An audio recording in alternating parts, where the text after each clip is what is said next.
नमस्कार विद्यार्थियों, स्वागत है आप सभी का हमारे चैनल पर, जहां हम क्लास 10 WBBSE के सभी विषयों को आसान भाषा में समझते हैं। ठीक है, तो मैं हूं रौनक गुप्ता और चलिए शुरू करते हैं आज का वीडियो। तो आज हम लोग क्लास 10 का माध्यमिक बोर्ड का चैप्टर 1 पर्यावरण की अवधारणा पढ़ेंगे।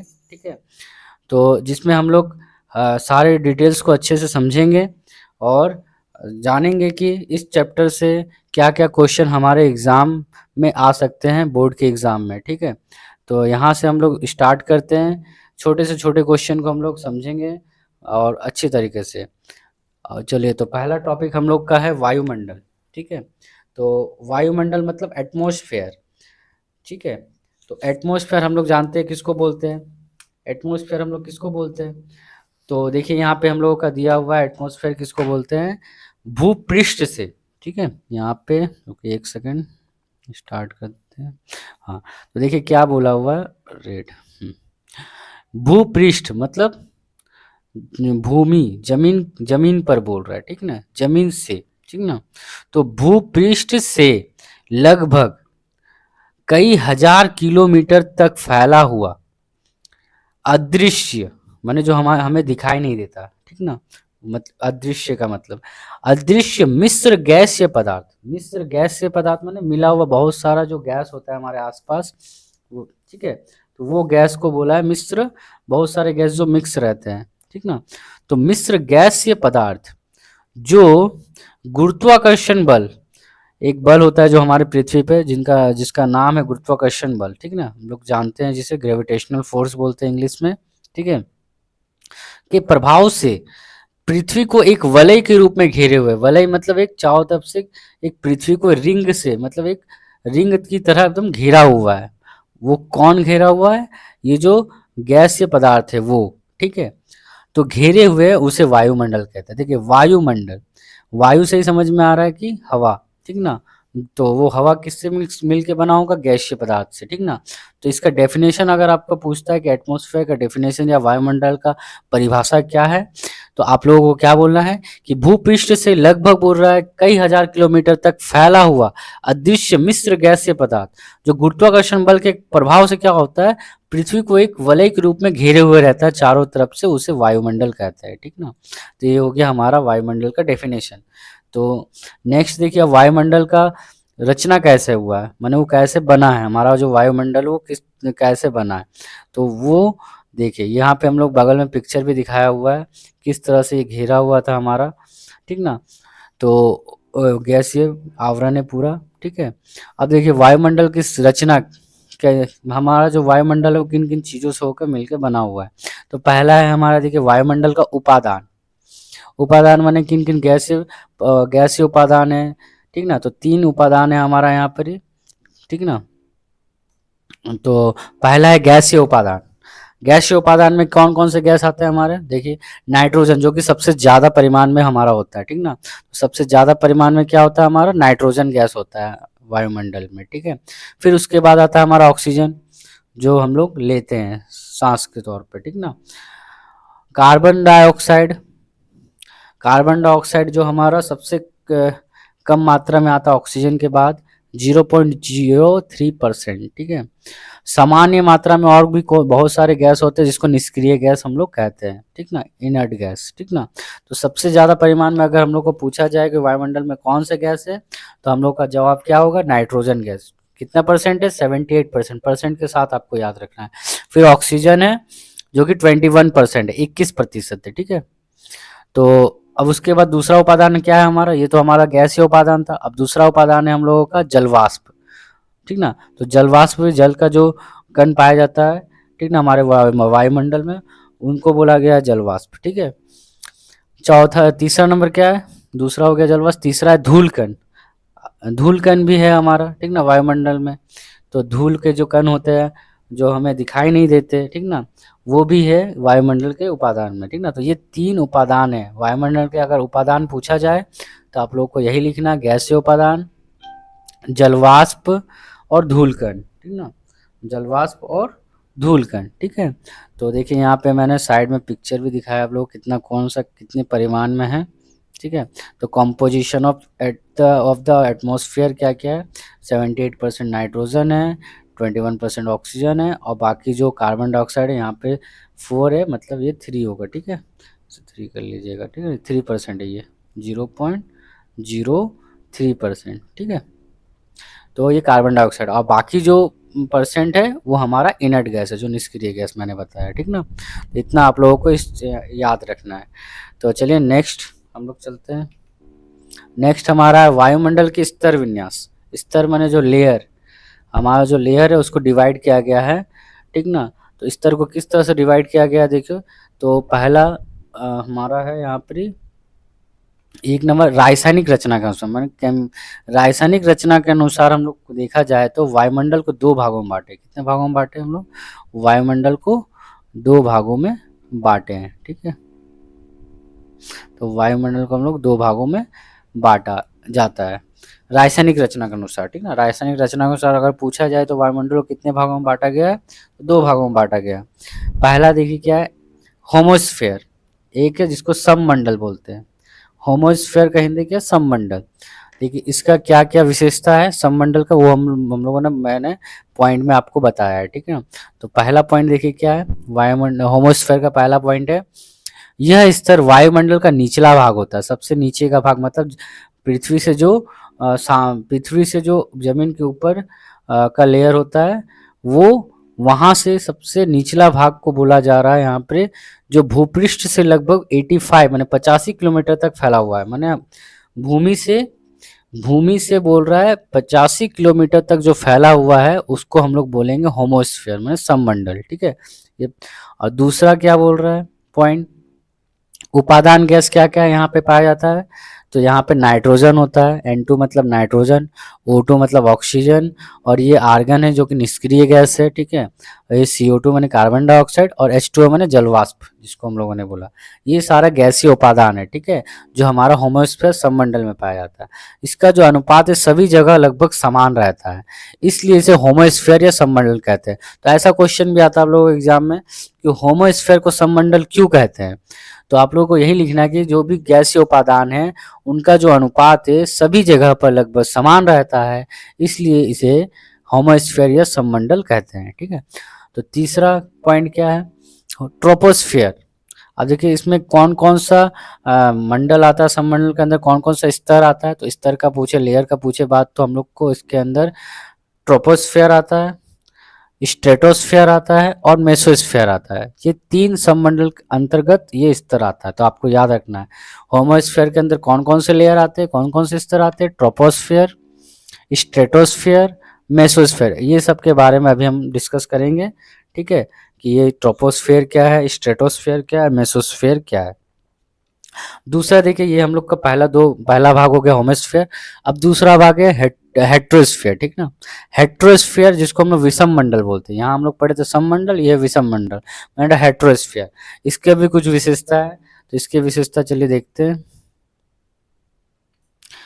तो इसका विशेषता देखिए, पहला पॉइंट क्या है, यह स्तर वायुमंडल का ऊपरी भाग है जो भूपृष्ठ से लगभग 85 किलोमीटर से 10,000 किलोमीटर तक फैला हुआ है। तो हम लोग देखें कि 85 किलोमीटर तक को हम लोग बोलते थे सममंडल, और 85 किलोमीटर से जो अबव है, जो ऊपर का भाग है, 85 किलोमीटर से जो ऊपर के भाग होगा, कम से कम 10,000 किलोमीटर तक जो फैला हुआ है, उसको हम लोग बोलते हैं होमोस्फेयर या हेट्रोस्फेयर, विषम मंडल, ठीक है। इसका नाम क्या है, विषम मंडल हिंदी में। तो 85 किलोमीटर से 10,000 किलोमीटर तक जो फैला हुआ ऊपरी भाग है, उस स्तर को हम लोग बोलते हैं विषम मंडल, ठीक है। इसका दूसरा पॉइंट क्या है, दूसरा पॉइंट है उपादान गैसों का अनुपात समान नहीं है, इसलिए इसका नाम विषम पड़ा। विषम माने असमान, तो यहाँ पे जो भी गैस है उसका अनुपात समान नहीं है।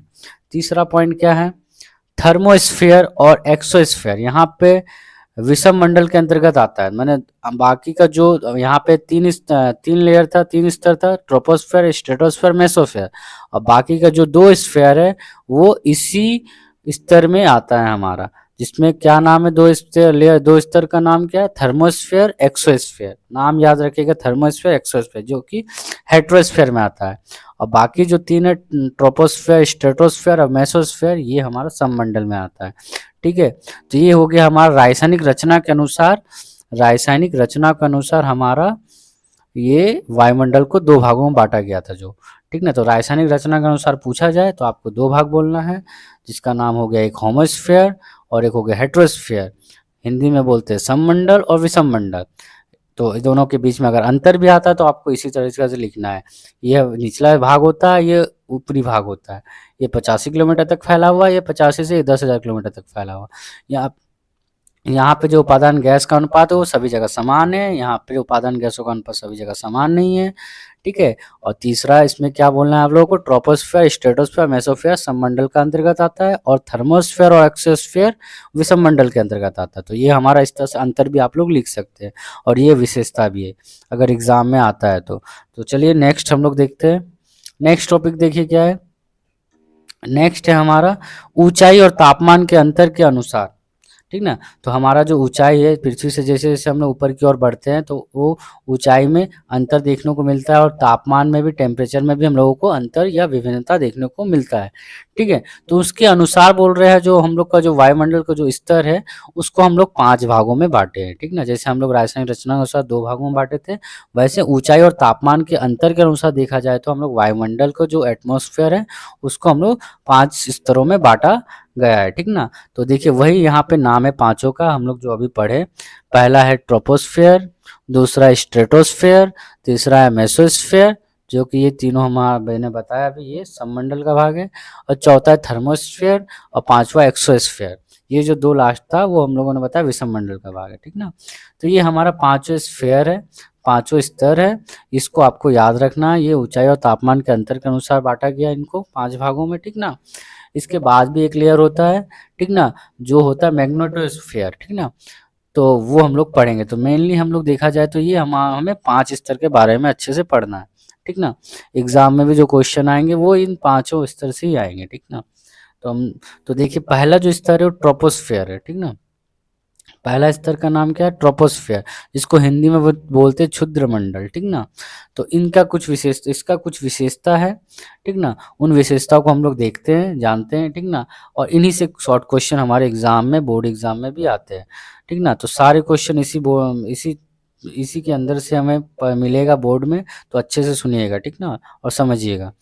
तो देखिए पहला पॉइंट क्या है हमारा, यह भूपृष्ठ से संलग्न माने लगा हुआ है सामने, भूपृष्ठ माने जो पृथ्वी का जो जमीन है उससे लगा हुआ सामने का स्तर है। ठीक ना, तो संलग्न वायु का सबसे निचला स्तर है। ठीक ना, सबसे निचला स्तर पूछा जाए तो हमें ट्रोपोस्फेयर क्षुद्रमंडल ही बोलना है, जो भूपृष्ठ के ऊपर की ओर लगभग 16 किलोमीटर, माने भूपृष्ठ से लगभग बोल रहा है हमारा जो पृथ्वी है, ये पृथ्वी जैसे यहाँ उससे लगा हुआ है, वो कम से कम कितना ऊंचाई तक, 16 किलोमीटर ऊंचाई तक। ठीक ना, तो 16 किलोमीटर ऊंचाई तक ये फैला हुआ है। ठीक है, तो 16 किलोमीटर ऊंचाई तक ये हमारा जो है ये फैला हुआ है। ठीक ना, भूपृष्ठ यहाँ बगल के पिक्चर में मैंने दिखाया भी है, देखिए यहाँ पे लिखा हुआ ट्रोपोस्फियर। तो यहाँ से ये पृथ्वी है, ठीक है, ये पृथ्वी है, और पृथ्वी से ये फैला हुआ है पूरे कहाँ तक, 16 किलोमीटर। यहाँ जो पृथ्वी से 16 किलोमीटर तक ये फैला हुआ है। ठीक ना, तो 16 किलोमीटर तक ये हमारा फैला हुआ है। ठीक है, तो इसे मिटा दे। तो दूसरा पॉइंट हम लोग देखते हैं। ठीक है, तो दूसरा पॉइंट क्या है, तो ये चीज याद रखिएगा आप लोग, भूपृष्ठ से कितना किलोमीटर ऊंचाई तक फैला हुआ है, 16 किलोमीटर। शॉर्ट क्वेश्चन में आता भी है ये। ठीक है, हमें याद रखना है। और ये ध्रुवीय क्षेत्र में, ध्रुवीय क्षेत्र मतलब जो नॉर्थ पोल साउथ पोल होता है उस साइड बोला, ये 9 किलोमीटर की ऊंचाई तक फैला रहता है। ऐसा क्यों होता है, यहाँ पे दोनों अलग अलग किलोमीटर क्यों है, क्योंकि हमें पता है कि पृथ्वी हमारा गोल नहीं है, चपटा है थोड़ा। ठीक ना, आप लोगों ने पढ़ा ही होगा क्लास 9 में। ठीक ना, तो वो ओवल शेप का होता है। कैसा, ओवल शेप। ठीक ना, इस तरह से होता है। ठीक ना, तो थोड़ा चपटा है ऊपर से। ठीक ना, तो ये जो नॉर्थ पोल है और ये साउथ पोल है, यहाँ पे क्या होता है, हम लोग का जो आवरण है वो ट्रोपोस्फेयर का इस तरह से होता है। ठीक ना, तो यहाँ पे देखिए ये जो ऊंचाई है यहाँ पे कम होता है, नॉर्थ पोल ये साउथ पोल, ये नॉर्थ पोल ये साउथ पोल में, तो ये ऊंचाई देखिए यहाँ पे कम है, लेकिन देखिए विश्व जो बीच वाला मिडिल में है वो हमारा ऊंचाई थोड़ा ज़्यादा दिख रहा है, तो इसलिए हमारा यहाँ पे 16 किलोमीटर होता है और यहाँ पे 9 किलोमीटर होता है, ठीक ना। तो ये हमारा ट्रोपोस्फेयर का लेयर है, ठीक ना। अब दूसरा देखिए क्या हो रहा है, इस स्तर में जो ऊंचाई बढ़ने के साथ दाब और तापमान दोनों ही घटते हैं, मैंने जैसे जैसे हम लोग ऊपर की ओर बढ़ेंगे, जैसे जैसे हम लोग यहाँ से ऊपर की ओर बढ़ते हैं, वैसे वैसे हमारा जो दाब है मैंने प्रेशर है और तापमान दोनों ही क्या होता है, घटता जाता है। याद रखिए दोनों ही, प्रेशर भी घटता है और तापमान में अंतर जो होता है वो भी घटता है, ठीक ना। तो इसकी ऊपरी सीमा पर तापमान जो होता है लगभग कितना होता है, -56 डिग्री सेल्सियस होता है। मैं जस्ट इसका जो सबसे ट्रोपोस्फेयर है जो एक लेयर हमारा है, उसका सबसे ऊपरी सीमा पर हमारा जो टेम्परेचर होता है वो -56 डिग्री सेल्सियस होता है, ठीक ना। तीसरा पॉइंट क्या है, तीसरा पॉइंट है कि इस स्तर में प्रति 1 किलोमीटर ऊंचाई बढ़ने पर हम लोग अगर प्रति 1 किलोमीटर की ऊंचाई पर अगर बढ़ते हैं तो हमारा जो तापमान है वो 6.5 डिग्री सेल्सियस घटता है। तो ये भी हम लोग को याद रखना है कि 1 किलोमीटर की ऊंचाई पर, प्रति 1 किलोमीटर की ऊंचाई पर हमारा जो तापमान कितना घटता है, 6.5 डिग्री सेल्सियस, मतलब 6.5 डिग्री सेल्सियस घटता है, ठीक ना। तो ये शॉर्ट क्वेश्चन के लिए बहुत ही इंपॉर्टेंट है, ठीक ना। तो ये चीज़ आपको याद रखना है, ट्रोपोस्फेयर में प्रति 1 किलोमीटर की ऊंचाई पर बढ़ने पे हमें 6.5 डिग्री सेल्सियस मतलब 6.5 डिग्री सेल्सियस तापमान घटता है। चौथा पॉइंट क्या है, इस स्तर में वायु में धूलकण, जलवाष्प, बादल आदि की उपस्थिति के कारण, क्या क्या, किसकी उपस्थिति के कारण, धूलकण, जलवाष्प, बादल आदि की उपस्थिति के कारण यहाँ पे जड़ माने वो जो आंधी तूफान जो होता है वो, वर्षा, बिजली चमकना, जो ये सारी जो प्राकृतिक घटनाएं वो इसी स्फेयर में मतलब इसी मंडल में हमें देखने को मिलता है, इसलिए इस स्तर को हम लोग क्या बोलते हैं, क्षुद्र मंडल कहते हैं। तो ये क्वेश्चन भी पूछा जाता है एग्जाम में कि ट्रोपोस्फेयर को क्षुद्र मंडल क्यों कहते हैं, तो आपको आंसर भी यही लिखना है कि इस स्तर में वायु में धूलकण, जलवाष्प, बादल आदि की उपस्थिति के कारण यहाँ आंधी तूफान या झड़, वर्षा, बिजली चमकना आदि प्राकृतिक घटनाएं घटित होती है, इसलिए इस स्तर को क्षुद्र मंडल कहते हैं, ठीक है। 5 नंबर क्या है, देखिए 5वां पॉइंट, इस स्तर में भूपृष्ठ का जो तापमान और जल चक्र को नियंत्रित करता है, तो भूपृष्ठ का तापमान को भी नियंत्रित करता है और जल चक्र को भी नियंत्रित करता है यह स्तर ट्रोपोस्फियर, ठीक ना। 5वां पॉइंट ये है। छठा पॉइंट क्या है, यहाँ पे nitrogen, N2 oxygen, O2 CO2 carbon dioxide, H2O जल वाष्प आदि आवश्यक उपादानों की, गैसीय उपादान ये सारे की अधिकांश मात्रा इसी स्तर में विद्यमान है, ठीक ना। माने इसी स्तर में हम लोगों को ये सारा गैस देखने को मिलता है, ठीक ना। तो यहाँ पे हमारा ट्रोपोस्फेयर का विशेषता खत्म हुआ, तो हाँ ठीक है।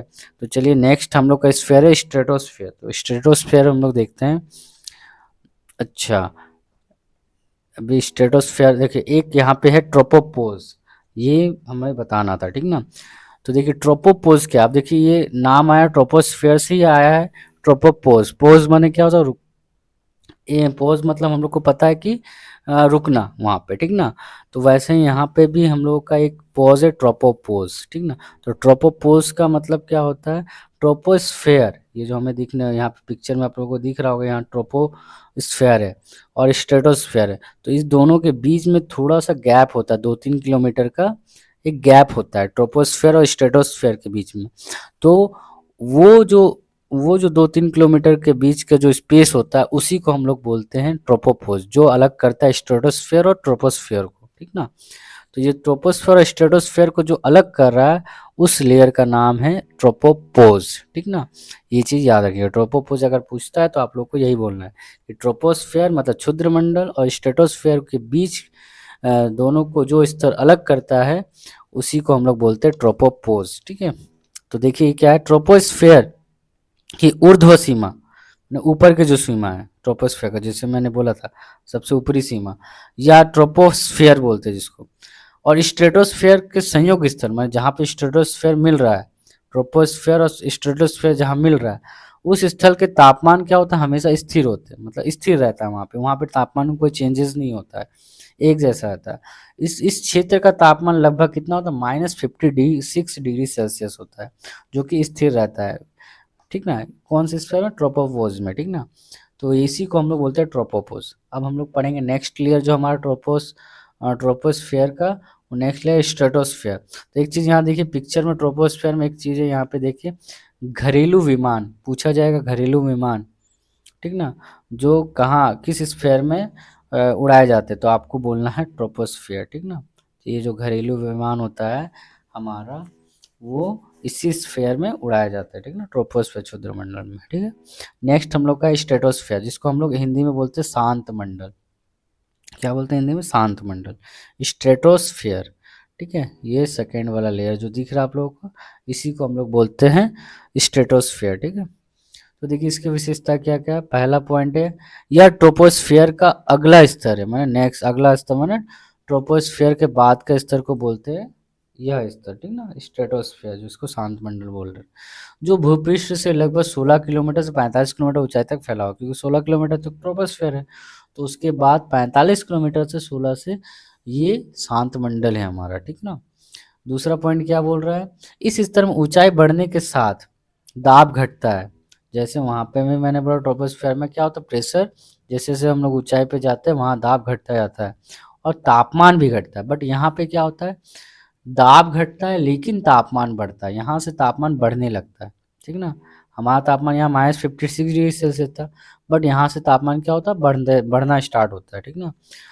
और इसकी ऊपरी सीमा पर तापमान कितना हो जाता है, 0 डिग्री सेल्सियस होता है, मतलब बढ़कर जो -56 डिग्री सेल्सियस यहाँ पे हम लोग को देखने को मिला था, वो बढ़कर कहाँ तक पहुँच जाता है, 0 डिग्री सेल्सियस तक पहुँच जाता है। मतलब तापमान बढ़ता है, तभी तो -56 से 0 डिग्री सेल्सियस बढ़ा, ठीक ना। तो यहाँ पे दाब घटता है लेकिन तापमान बढ़ता है, ये आपको याद रखना।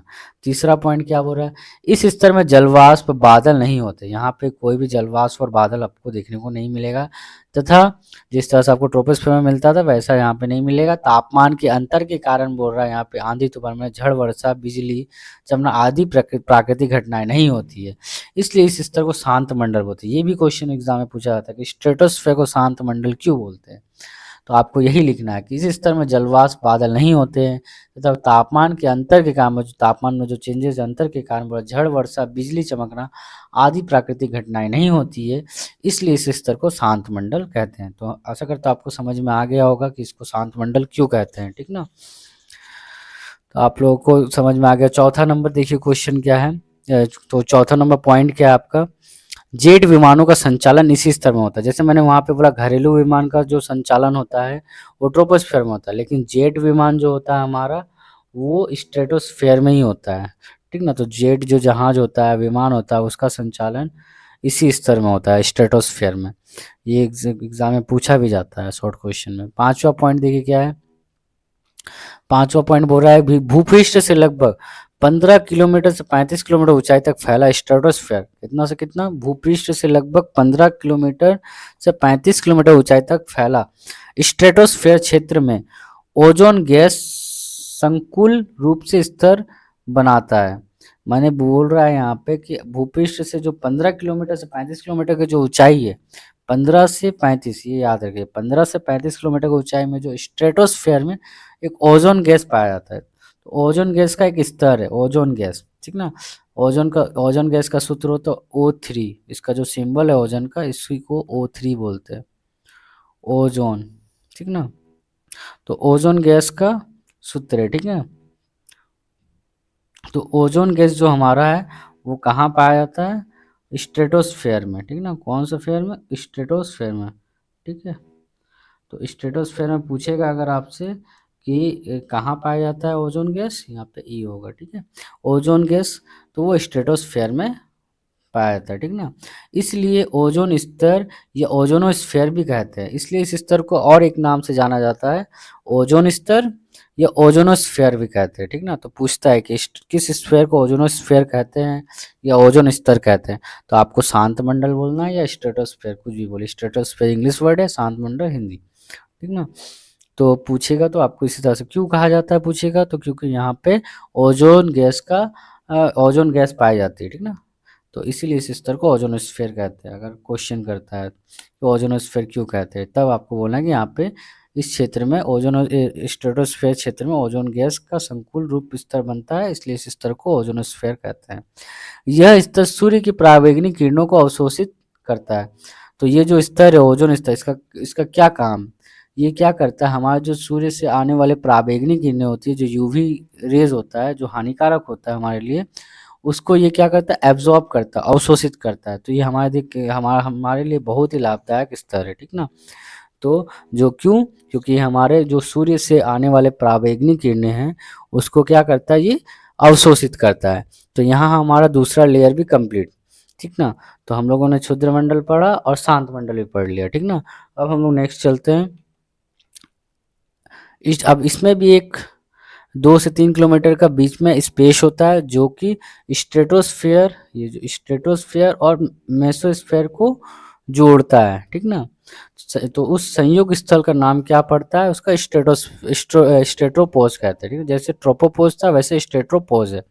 तो स्ट्रेटोस्फेयर की ऊर्ध्व सीमा माने स्ट्रेटोस्फेयर का जो ऊपर का सीमा, ऊर्ध्व माने ऊपर के जो सीमा है स्ट्रेटोस्फेयर, ठीक ना। और मेसोस्फेयर के संयोग स्थल पर, मेसोस्फेयर के संयोग जहाँ पे ये दोनों मिलता है, उस क्षेत्र में तापमान स्थिर रहता है। जैसे ट्रोपोपोज में भी स्थिर था, वैसे इस क्षेत्र में भी तापमान स्थिर रहता है। इस क्षेत्र का तापमान लगभग 0 डिग्री सेल्सियस होता है। कितना होता है, 0 डिग्री सेल्सियस। आप लोगों को मैंने बताया था -50 डिग्री सेल्सियस क्या होता है, जैसे जैसे स्ट्रेटोस्फेयर में ऊपर की ओर जाते हैं तो तापमान बढ़ता है, तो कहाँ पहुंच जाता है, 0 डिग्री सेल्सियस पर। तो यहाँ पे जो तापमान होता है वो 0 डिग्री सेल्सियस ही होता है, जो कि स्थिर रहता है। कौन से स्फीयर में, स्ट्रेटोपोज में, ठीक ना। अब देखिए अगला स्तर है मेसोस्फेयर।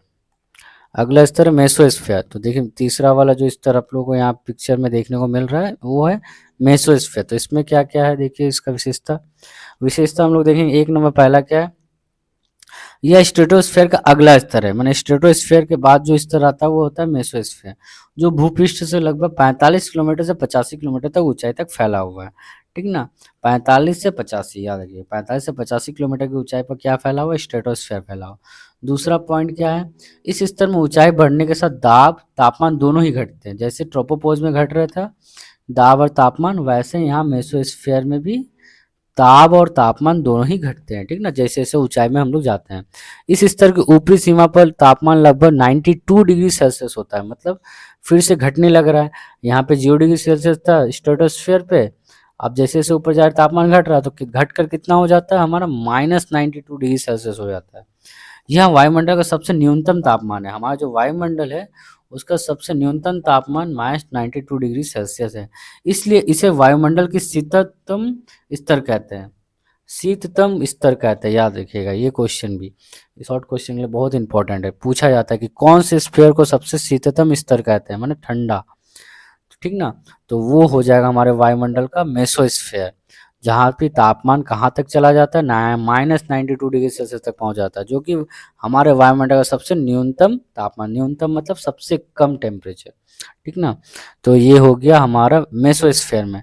यहाँ पर क्या होता है, तापमान बहुत घट जाता है और इसीलिए इसको हम लोग बोलते हैं वायुमंडल का शीतलतम स्तर। तीसरा पॉइंट क्या है, इस स्तर में सामान्य मात्रा में नाइट्रोजन आयन, ये प्लस जो साइन है इसको आयन बोलते हैं, ठीक है। इसको O2 आयन, ठीक ना, O2 ऑक्सीजन गैस और NO2 में नाइट्रोजन डाइऑक्साइड गैस उपस्थित होते हैं। ये दोनों आयन है, यहाँ पे ये दोनों गैस उपस्थित होते हैं, ठीक ना। तो ये सामान्य मात्रा में पाए जाते हैं, कहाँ पे, मेसोस्फेयर में, ठीक ना। चौथा पॉइंट क्या है, उल्का पिंड। इस स्तर में उल्का पिंड जलकर राख हो जाते हैं। उल्का पिंड किसको बोलते हैं, जो हम लोग जो देखे यहाँ पिक्चर में दिखा रहे हैं, यहाँ पर जिस तरह से ये आग देख रहे हो, मिट्योर्स इसको बोलते हैं। ये उल्का पिंड इसी का नाम दिया हुआ है। ये जलकर राख हो जाते हैं यहाँ पे, ठीक ना। मेसोस्फेयर में क्या होता है, जो भी उल्का पिंड हमारे इस दायरे पे, हमारे पृथ्वी के दायरे पे पड़ आता है टूटकर किसी कारणवश, तो वो इस स्फेयर में आते ही क्या होता है, जलकर राख हो जाता है, ठीक ना। जो जो छोटे छोटे अगर होते रहे, छोटे छोटे उल्का पिंड होते हैं तो वो जलकर राख हो जाते हैं, लेकिन वही जो विशाल विशाल होते हैं वो लोग धरती पर, वो उल्कापिंड धरती पर पहुंच जाते हैं लगभग, ठीक ना। लेकिन ज़्यादातर जो इस स्तर में जो उल्कापिंड होते हैं वो जलकर राख हो जाते हैं, ठीक ना। तो अब इसके बाद भी हमारा एक पोज होगा जिसका नाम क्या पड़ेगा, मेसोपोज। जैसे हम लोग ट्रोपोपोज पढ़े, यहाँ पे स्ट्रेटोपोज पड़े, वैसे हमारा मेसोस्फेयर और थर्मोस्फेयर के बीच में 2 से 3 किलोमीटर का एक स्तर होगा, उसका नाम होगा मेसोपोज, ठीक ना। अब ये क्या है, मेसोपोज की ऊर्ध्व सीमा या मेसोस्फेयर जो बोल रहे हैं, और थर्मोस्फेयर के संयुक्त स्थल पर इस स्तर में तापमान स्थिर रहता है। वैसे ही सेम चीज़ है यहाँ पे भी, मेसोस्फेयर थर्मोस्फेयर के बीच का तापमान स्थिर रहता है, लगभग यहाँ कितना होता है, -92 डिग्री सेल्सियस होता है, ठीक ना। तो इसलिए इसको मेसोपोज बोलते हैं, ठीक ना। यहाँ पे पोज मतलब यहाँ रुका है, स्थिर रहता है तापमान, इसीलिए, ठीक ना। तो यहाँ पे हमारा मेसोस्फेयर भी हो गया है। अब हमारा फोर्थ स्फेयर है थर्मोस्फेयर। थर्मोस्फेयर देखिए यहाँ पे थर्मोस्फेयर देखने को मिल रहा है, ये फोर्थ लेयर या फोर्थ स्तर है, ठीक ना। तो इसका विशेषता क्या है, तो पहला पॉइंट क्या है देखिए, यह मेसोस्फेयर का अगला स्तर है, ठीक ना। मेसोस्फेयर के बाद कौन सा स्तर आता है, थर्मोस्फेयर, जो भूपृष्ठ से लगभग 85 किलोमीटर से 500 किलोमीटर ऊंचाई तक फैला हुआ है, ठीक ना। वो हमारा मेसोस्फेयर 85 किलोमीटर तक फैला था, ये 85 से 500 किलोमीटर तक ऊंचाई तक फैला हुआ है, ठीक ना। दूसरा पॉइंट क्या है, इस स्तर में ऊंचाई बढ़ने के साथ दाब घटता है, ठीक ना। यहाँ पे ऊंचाई जैसे जैसे बढ़ेंगे वैसे दाब घटेगा, तापमान बढ़ता है, उल्टा यहाँ पे फिर से क्या होता है, दाब घटता है, दाब यहाँ पे क्या होता है, घटता है, और तापमान फिर से यहाँ बढ़ने लगता है, ठीक ना। इस स्तर की ऊपरी सीमा पर तापमान लगभग 1200 डिग्री सेल्सियस पहुंच जाता है, ठीक ना। जैसे जैसे हम लोग यहाँ से ऊपर की ओर जाते हैं, लगभग कितना डिग्री सेल्सियस, देखिए यहाँ लिखा हुआ 1200 डिग्री सेल्सियस लगभग पहुंच जाता है, बढ़कर कितना पहुंच जाता है, 1200 डिग्री सेल्सियस। तीसरा पॉइंट क्या है, इस क्षेत्र में सूर्य तथा अंतरिक्ष के अन्य भागों से सूर्य बोल रहा तथा अंतरिक्ष के अन्य भागों से आने वाली एक्सरे, एक किरण का नाम है ये, ठीक ना। सूर्य से जो किरण आती है वो सारा किरण का नाम दिया हुआ है यहाँ पे, एक्सरे, गामा रे, हार्ड प्रावेग्निक किरणें, मतलब ठीक ना, यूवी लाइट जो अवशोषित होती है, ठीक ना। इस क्षेत्र में ये सारा किरणें क्या अवशोषित होते हैं, इसलिए तापमान तेजी से बढ़ता है, इसलिए यहाँ का टेम्परेचर तो इतना यहाँ पूछा जाता है थर्मोस्फेयर में तापमान ज़्यादा क्यों होता है, तो क्यों होता है, क्योंकि यहाँ पे जो है सूर्य तथा अंतरिक्ष के अन्य भागों से जो भी हमारे पास रे आता है, माने किरण आता है, जैसे जैसे हो गया X ray, gamma ray, hard पराबैंगनी किरणें, इसको क्या करता है, यह स्तर अवशोषित कर लेता है, इसलिए इसका तापमान बहुत ही बढ़ जाता है, इसलिए कहा इसको थर्मोस्फेयर भी बोलते हैं, ठीक ना। तो देखिए क्या है चौथा पॉइंट, इस स्तर में ध्रुवीय ज्योति का निर्माण होता है, ये बहुत इंपॉर्टेंट क्वेश्चन, ध्रुवीय ज्योति का निर्माण किस स्तर में होता है, ठीक ना। अरोरा बोलते हैं जिसको ज्योति, ठीक ना, अरोरा लाइट, ज्योति मतलब लाइट, ठीक ना। ऑस्ट्रेलिस जिसको बोलते हैं, इंग्लिश में बोलते हैं, यहाँ पे देखिए दिया हुआ अरोरा ऑस्ट्रेलिस हमें देखने को मिलेगा, ठीक ना। तो ये हमें कहाँ देखने को मिलता है, उत्तरी ध्रुव में निर्मित ध्रुवीय ज्योति, जिसका नाम है अरोरा बोरियलिस। तो हमें पूछा जाता है क्वेश्चन एग्जाम में, अरोरा बोरियलिस कहाँ पे देखा जाता है, उत्तरी ध्रुव में, ठीक ना। ये एक ध्रुवीय ज्योति है, एक लाइट प्रकाश का जैसा दिखाई देता है हम लोग को, ठीक ना, एक चमकदार प्रकाश की तरह, उसी को हम लोग बोल रहे हैं, ये हमें ध्रुवीय अंचल पे देखने को मिलता है, ठीक ना। तो उत्तरी ध्रुव में जो हमें ज्योति मतलब प्रकाश जो दिखाई देता है, उसका नाम है अरोरा बोरियलिस, पूछा भी जाता है एग्जाम में, बहुत इंपॉर्टेंट है अरोरा बोरियलिस। और दक्षिणी ध्रुव में निर्मित जो ध्रुवीय ज्योति है, उसको बोलते हैं हम लोग अरोरा ऑस्ट्रेलिस, अरोरा ऑस्ट्रेलिस, ठीक ना, नाम याद रखिए, अरोरा ऑस्ट्रेलिस दक्षिणी ध्रुव, अरोरा बोरियलिस बोरियलिस ये हो गया हमारा उत्तरी ध्रुव में, ठीक। पांचवा पॉइंट क्या बोल रहा है, इस स्तर के निचले भाग, इस स्तर का जो निचला भाग होता है, लगभग 100 से 400 किलोमीटर में वायु गैसों के सूर्य की एक्स रे, गामा रे तथा हार्ड किरणों के प्रभाव से आयनीकृत अवस्था में ऑक्सीजन हो जाता है, आयन में चेंज हो जाता है, ठीक ना। Helium plus hydrogen plus nitrous oxide आदि में क्या होता है, वो आयनीकृत हो जाता है, ठीक ना। कौन, एक्सरे, गामा रे और बाकी जो भी हार्ड किरणें होते हैं, उनके प्रभाव से क्या होता है, ये आयनीकृत हो जाता है, ये सारे गैस, ठीक ना। वायु में जो भी गैस पाया जाता है वो आयनीकृत हो जाते हैं, आयन हो जाते हैं, इसलिए इस स्तर को आयनोस्फेयर भी कहते हैं। तो पूछा जाता है आयनोस्फेयर किस स्फेयर को बोलते हैं, तो आयनोस्फेयर थर्मोस्फेयर को बोलते हैं। क्यों बोलते हैं, क्योंकि यहाँ पे जो सूर्य के, यहाँ पे जो वायु गैस है वो सूर्य के एक्सरे, गामा रे और बाकी हार्ड किरणों के प्रभाव से क्या होते हैं, वो आयनीकृत हो जाते हैं, इसलिए इस स्तर को आयनोस्फेयर कहते हैं। और इस स्तर में रेडियो तरंगे परावर्तित होती है, तो ये जो हमें देखने को मिल रहा है पिक्चर में रेडियो तरंगे, तो ये इसी स्तर में हम लोगों को देखने को मिलता है, ठीक ना। छठा पॉइंट क्या, अंतर्राष्ट्रीय अंतरिक्ष स्टेशन जो स्पेस सेंटर स्टेशन है वो हबल स्पेस टेलीस्कोप तथा हबल स्पेस टेलीस्कोप इसी स्तर में संचालित होती है। तो दो स्पेस स्टेशन है, अंतर्राष्ट्रीय अंतरिक्ष स्टेशन और तथा हबल स्पेस टेलीस्कोप इसी स्तर में संचालित होते हैं, ठीक ना, इसी अंचल में मतलब थर्मोस्फेयर में संचालित होते हैं। नेक्स्ट है हमारा थर्मोपोज। जैसे हम लोग को यहाँ पे सारा पोज हम लोगों ने पढ़ा, ट्रोपोपोज, स्ट्रेटोपोज, मेसोपोज, वैसे ही हमारा यहाँ पे थर्मोपोज होगा, ठीक ना। तो थर्मोपोज क्या है, थर्मोस्फेयर और एक्सोस्फेयर के संयुक्त स्थल को यहाँ पे 2 से 3 किलोमीटर के गैप को हम लोग बोलेंगे थर्मोपोज, ठीक ना। तो थर्मो देखिए क्या, थर्मोपोज की ऊर्ध्व सीमा या थर्मोस्फेयर और एक्सोस्फेयर के संयुक्त स्थल पर इस स्तर में तापमान स्थिर रहता है तथा तापमान लगभग कितना डिग्री सेल्सियस रहता है, 1200 डिग्री सेल्सियस रहता है। एक्सोस्फेयर, ठीक ना। तो एक्सोस्फेयर का देखिए विशेषता क्या है, पहला पॉइंट, यह थर्मोस्फेयर का अगला स्तर में, थर्मोस्फेयर के बाद कौन सा स्तर आता है, एक्सोस्फेयर आता है, ठीक ना, जो भूपृष्ठ से लगभग कितना किलोमीटर ऊंचाई पर, 500 किलोमीटर से 1000 किलोमीटर ऊंचाई तक फैला हुआ है। दूसरा पॉइंट क्या है, इस स्तर में ऊंचाई बढ़ने के साथ दाब घटता है, जैसे सब में हो रहा था दाब घटता जा रहा था, वैसे ही इसमें भी दाब घटता है और तापमान लेकिन यहाँ और बढ़ता जाता है, यही इसके बाद और भी बढ़ता जाता है तापमान। यहाँ तो 1200 डिग्री सेल्सियस था ही थर्मोस्फेयर में, बट इसके ऊपर और जाने पर क्या होता है, तापमान क्या होता है, बढ़ता जाता है और ऊपरी सीमा पर तापमान लगभग 1600 डिग्री सेल्सियस हो जाता है। सबसे हाईएस्ट यहाँ एक्सोस्फेयर में कितना हो जाता है, यहाँ पे 1600 डिग्री सेल्सियस हो जाता है, ठीक ना। तो 1600 डिग्री सेल्सियस कहाँ होता है, एक्सोस्फेयर में होता है। तो ये डिग्री सेल्सियस याद रखिएगा, कहाँ पे कितना डिग्री सेल्सियस होता है टेम्परेचर, ठीक है। तो 3 नंबर पॉइंट क्या है, कृत्रिम उपग्रह।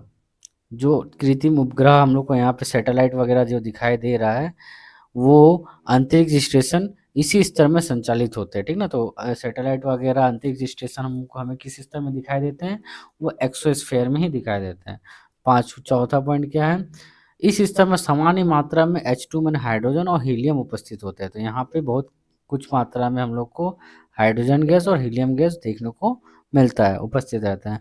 तो यहाँ हमारा पांचों का पांचों लेयर खत्म होता है। सबके बारे में हम लोग जान लिए क्या क्या घटना कहाँ कहाँ कौन सी घटना होती है और क्या क्या देखने को मिलता है, टेम्परेचर कितना होता है और दाब कितना होता है।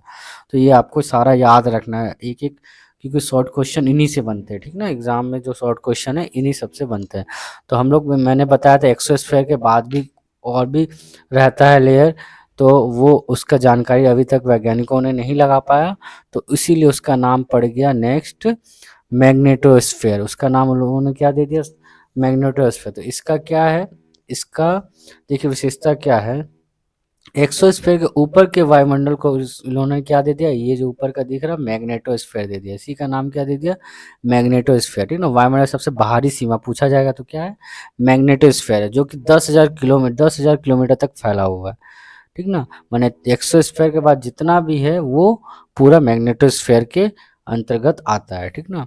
दूसरा विशेषता क्या, इस स्तर में, ठीक ना, तो इस स्तर में ऊंचाई बढ़ने के साथ दाब घटता है, यहाँ पे भी दाब घटता है और तापमान बढ़ता है। माने सोच लीजिए, थर्मोस्फेयर से जो तापमान बढ़ता हुआ आ रहा था वो एक्सोस्फेयर में 1600 डिग्री सेल्सियस हो गया था, अब यहाँ पे भी वो तापमान बढ़ता जा रहा है, तो यहाँ पे भी तापमान बढ़ता जाएगा, दाब घटता जाएगा। तीसरा हमारा पॉइंट है, इस स्तर में वायवीय उपादानों की आयनीकृत अवस्था होती है। यहाँ पे जो वायु का जो उपादान पाया जाता है वो आयनीकृत अवस्था में होता है, जैसे आयन में वायु होता है, जैसे मैंने बताया यहाँ एक्सोस्फेयर में, ठीक है, थर्मोस्फेयर में सॉरी, वैसे यहाँ पे भी बोल रहे वायु जो है, वायु का जो उपादान है वो आयनीकृत अवस्था में होती है तथा अधिक ऊंचाई पर वायु अत्यंत विरल हो जाता है, ठीक ना। ज्यादा ऊंचाई पर जाने पर वायु क्या होता है, कमता जाता है, विरल माने घटता जाता है, ठीक ना, अत्यंत विरल मतलब। इस वायु को भू चुंबकीय क्षेत्र में सौर वायु कहते हैं। तो वही भू चुंबकीय जो क्षेत्र है हमारा मैग्नेटोस्फेयर, इसमें यहाँ पे इसको कौन सा वायु कहते हैं, सौर वायु का नाम से जाना जाता है, ठीक ना। तो सौर वायु मैग्नेटोस्फेयर में पाया जाता है, ठीक है। तो यहाँ पे हमारा सारा स्तर का मैंने डिस्कशन किया, ठीक ना। तो टोटल पांचों स्तर के बारे में पढ़ा और सबसे बाहरी स्तर जो हम लोगों ने देखा वो मैग्नेटोस्फेयर देखा, छठा स्तर जो था, ठीक ना। तो नॉर्मली मेनली जो हमारा होता है 5 स्तर होता है, उन्हीं से क्वेश्चन आते हैं, मैग्नेटोस्फेयर से क्वेश्चन ना के बराबर ही रहता है, ठीक ना। तो यहाँ हम लोगों ने अच्छी तरीके से सारे स्फेयर मतलब सारे मंडल को मैंने पढ़ा। तो आशा करता हूँ अच्छे से समझ में भी आया होगा ये सारा इस पे। तो चलिए नेक्स्ट हम लोग देखते हैं। तो यहाँ पे देखिए मैंने शॉर्ट में अच्छे से समझा दिया है एक ही डायग्राम में किस तरह से कि पहला लेयर ट्रोपोस्फेयर, सबसे पहला जो पृथ्वी से सामने में होता है वो ट्रोपोस्फेयर होता है, क्षोभ मंडल जिसको बोलते हैं, क्षुद्र मंडल। स्ट्रेटोस्फेयर, उसके बाद मेसोस्फेयर, उसके बाद थर्मोस्फेयर, उसके बाद एक्सोस्फेयर, उसके बाहर के लेयर को मैग्नेटोस्फेयर बोलते हैं। कितना कितना किलोमीटर तक है सारा यहाँ पे मैंने लिख दिया। 16 किलोमीटर तक ट्रोपोस्फेयर, 45 किलोमीटर तक स्ट्रेटोस्फेयर, 85 किलोमीटर तक मेसोस्फेयर और 500 किलोमीटर तक आपका थर्मोस्फेयर और 1000 किलोमीटर तक एक्सोस्फेयर। इसके बाद 10,000 जो था हम लोगों का वो मैग्नेटोस्फेयर था, ठीक ना। तो यहाँ पे ये घटना था। देखिए यहाँ पे मैंने कुछ वीडियो मैंने ये दिखाया है किस तरह से क्या क्या घटना यहाँ पे हमारा सारा स्फीयर में घटता है। तो चलिए प्ले करके देखते हैं, ठीक है। तो प्ले करते हैं तो देखते हैं। तो देखिए देखिए किस तरह से, देखिए यहाँ ट्रोपोस्फेयर पहला लेयर जो हम लोग देखे थे, यहाँ पे देखिए दिखाता हूँ। यहाँ पर ही ये ट्रोपोस्फेयर है, ठीक है। उसके बाद देखिए यहाँ पर ही ये स्ट्रेटोस्फेयर था, ठीक ना, जहाँ पे हम लोगों ने ओजोन मंडल देखा स्ट्रेटोस्फेयर में। वो सारा घटना इसमें आप लोगों को वीडियो में देखने को, फिर से मैं प्ले करके दिखाता हूँ, ठीक है। देखिए किस तरह से, फिर ये मेसोस्फेयर है, ठीक है, और उसके बाद एक्सोस्फेयर, ठीक है। तो ये सारा स्फेयर मैंने यहाँ पे बता दिया, ठीक ना। तो लास्ट वाला स्फेयर जो था एक्सोस्फेयर था, ठीक ना। देखिए यहाँ पे एक एक बादल का नाम भी लिखा हुआ है, नॉक्टिल्यूसेंट क्लाउड, ठीक ना, मीटियोर, ठीक है, नॉक्टिल्यूसेंट क्लाउड। तो पूछा जाता है ये भी क्वेश्चन कि नॉक्टिल्यूसेंट क्लाउड किस स्तर में देखने को मिलता है। तो देखिए यहाँ पे मेसोस्फेयर में, कौन सा स्फेयर, मेसोस्फेयर, एक टाइप का बादल होता है, ठीक ना, कृत्रिम बादल, ठीक ना। तो वो नॉक्टिल्यूसेंट क्लाउड बोलते हैं इसको, वो मेसोस्फेयर में हम लोग को देखने को मिलता है। देखिए यहाँ पे बिजली, बिजली का साइन है, बिजली चमकना, बारिश होना, वर्षा, आंधी तूफान, ये सारा ट्रोपोस्फेयर का है। ओजोन लेयर, यूवी रेडिएशन का, वो सारा स्ट्रेटोस्फेयर, ठीक ना। तो ये सारा हमारा यहाँ पे दिया हुआ है, ठीक ना, वीडियो में। तो ये वीडियो के माध्यम से मैं समझा दिया आप लोगों को। तो चलिए नेक्स्ट हम लोग देखते हैं। अब यहाँ से देखिए मेरा जो टॉपिक था इस तरह था वो मैंने समझा दिया। अब हम लोग यहाँ से इम्पोर्टेंट क्वेश्चन का डिस्कशन करेंगे कि हमारे बोर्ड में किस टाइप से क्वेश्चन आते हैं। तो आशा करता हूँ कि इससे बाहर क्वेश्चन नहीं आने चाहिए, ठीक ना, क्योंकि मैंने सारा को कवर कर लिया इसमें। ये मेरा नोट्स अपन बनाया हुआ है अपना नोट्स से, जिससे मैं आप लोगों को शेयर कर रहा हूँ, ठीक ना, तो इस वीडियो में। तो चलिए हम लोग डिस्कस करते हैं कुछ क्वेश्चन से जिन्हें आप लोगों को याद करना होगा, कुछ बहुत ही इंपॉर्टेंट क्वेश्चन जो बार बार एग्जाम में पूछे जाते हैं। तो पहला क्वेश्चन देखिए क्या है, इस चैप्टर से पहला क्वेश्चन है, ऊंचाई बढ़ने के साथ वायुमंडल का दाब किस प्रकार परिवर्तन होता है। तो ऊंचाई जैसे जैसे बढ़ता है हम लोग को पता है कि दाब क्या होता है, घटता जाता है, हम लोग पता है, अभी हम लोगों ने पढ़ा। तो देखिए वही लाइन मैंने लिखा है यहाँ पे, ऊंचाई बढ़ने के साथ वायुमंडल का दाब घटता जाता है, क्योंकि दाब क्रमशः घटता है। तो दाब घटता है जैसे जैसे ऊंचाई पे जाते हैं। तो भूपृष्ठ से प्रति किलोमीटर ऊंचाई, मतलब हर 1 किलोमीटर की ऊंचाई पर वायु का दाब कितना घटता है, 8.5 सेंटीमीटर एच जी माने पारा, ठीक ना, हाइड्रागायरम जिसको बोलते हैं, उसी के दर से घटता है। तो पूछेगा हर 1 किलोमीटर के, प्रति 1 किलोमीटर की ऊंचाई पर जाएंगे तो 8.5 सेंटीमीटर एच जी क्या होता है, वो दर से वायु जो दाब है वो घटता जाता है, ठीक ना। तो ये हमारा हुआ आंसर, ऊंचाई बढ़ने से वायु दाब में किस प्रकार का परिवर्तन होता है। तो प्रति 1 किलोमीटर की ऊंचाई पर जाने पर वायु का दाब कितना हो जाता है, 8.5 सेंटीमीटर हाइड्रागाना में पारा के स्तंभ के बराबर, ठीक ना। तो देखिए दूसरा क्वेश्चन क्या है, दूसरा क्वेश्चन ओजोन स्तर क्या है। हम लोगों ने पढ़ा स्ट्रेटोस्फेयर में ओजोन ओजोन लेयर था, ठीक ना। तो इसका महत्व भी क्या है, हमें जानना होगा इसका महत्व क्या है। तो ओजोन स्तर देखिए क्या है, स्ट्रेटोस्फेयर के निचले भाग में, स्ट्रेटोस्फेयर का जो निचला भाग होता है भूपृष्ठ से लगभग कितना किलोमीटर ऊंचाई पर था, मैंने बताया था 15 किलोमीटर से 35 किलोमीटर की ऊंचाई तक फैला हुआ है। और ओजोन का सिंबल क्या, O3। तो ये गैस हमारा 15 से 35 किलोमीटर, ये जो लेयर है हमारा क्या है 15 से 35 की ऊंचाई पर, किलोमीटर की ऊंचाई तक फैला हुआ है। और जिसमें कौन सा गैस पाया जाता है, O3। ओजोन गैस संकुल रूप से स्तर बनाता है पूरा, ठीक ना। तो यहाँ पे ओजोन स्तर में ओजोन गैस का एक स्तर बनता है जो पृथ्वी को घेरता है, ठीक ना, चारों तरफ से। उसे ओजोन स्तर या ओजोनोस्फीयर भी कहते हैं, ठीक ना। और ये हम लोगों ने उसमें पढ़ा था।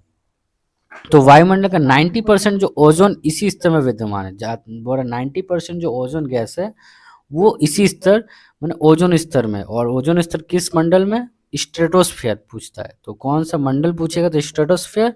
और कौन सा स्तर में ओजोन गैस पाया जाता तो ओजोन स्तर में, ठीक ना। 20 किलोमीटर की ऊंचाई पर बोला 10 डिग्री उत्तरी अक्षांश में ओजोन स्तर की मोटाई सबसे अधिक होती है। तो ओजोन स्तर की मोटाई सबसे अधिक कहाँ होती है? तो आपको आंसर में बोलना है 20 किलोमीटर ऊंचाई पर 10 डिग्री, यहाँ पे डिग्री होगा, ठीक है ना। 10 डिग्री उत्तरी अक्षांश में ओजोन स्तर की मोटाई सबसे अधिक होती है, ठीक ना। तो सबसे अधिक यही होता है 10 डिग्री उत्तरी अक्षांश में। पूछा जाएगा तो यही बोलिएगा 10 डिग्री उत्तरी अक्षांश में ओजोन स्तर का जो मोटाई है सबसे अधिक होता है। नेक्स्ट देखिए महत्व पूछा था। तो महत्व क्या है ओजोन स्तर का? तो ओजोन स्तर का महत्व है कि ओजोन स्तर सूर्य से आने वाली जो पराबैंगनी किरणों, जो हानिकारक किरणें हैं, पराबैंगनी किरणों को अवशोषित करता है।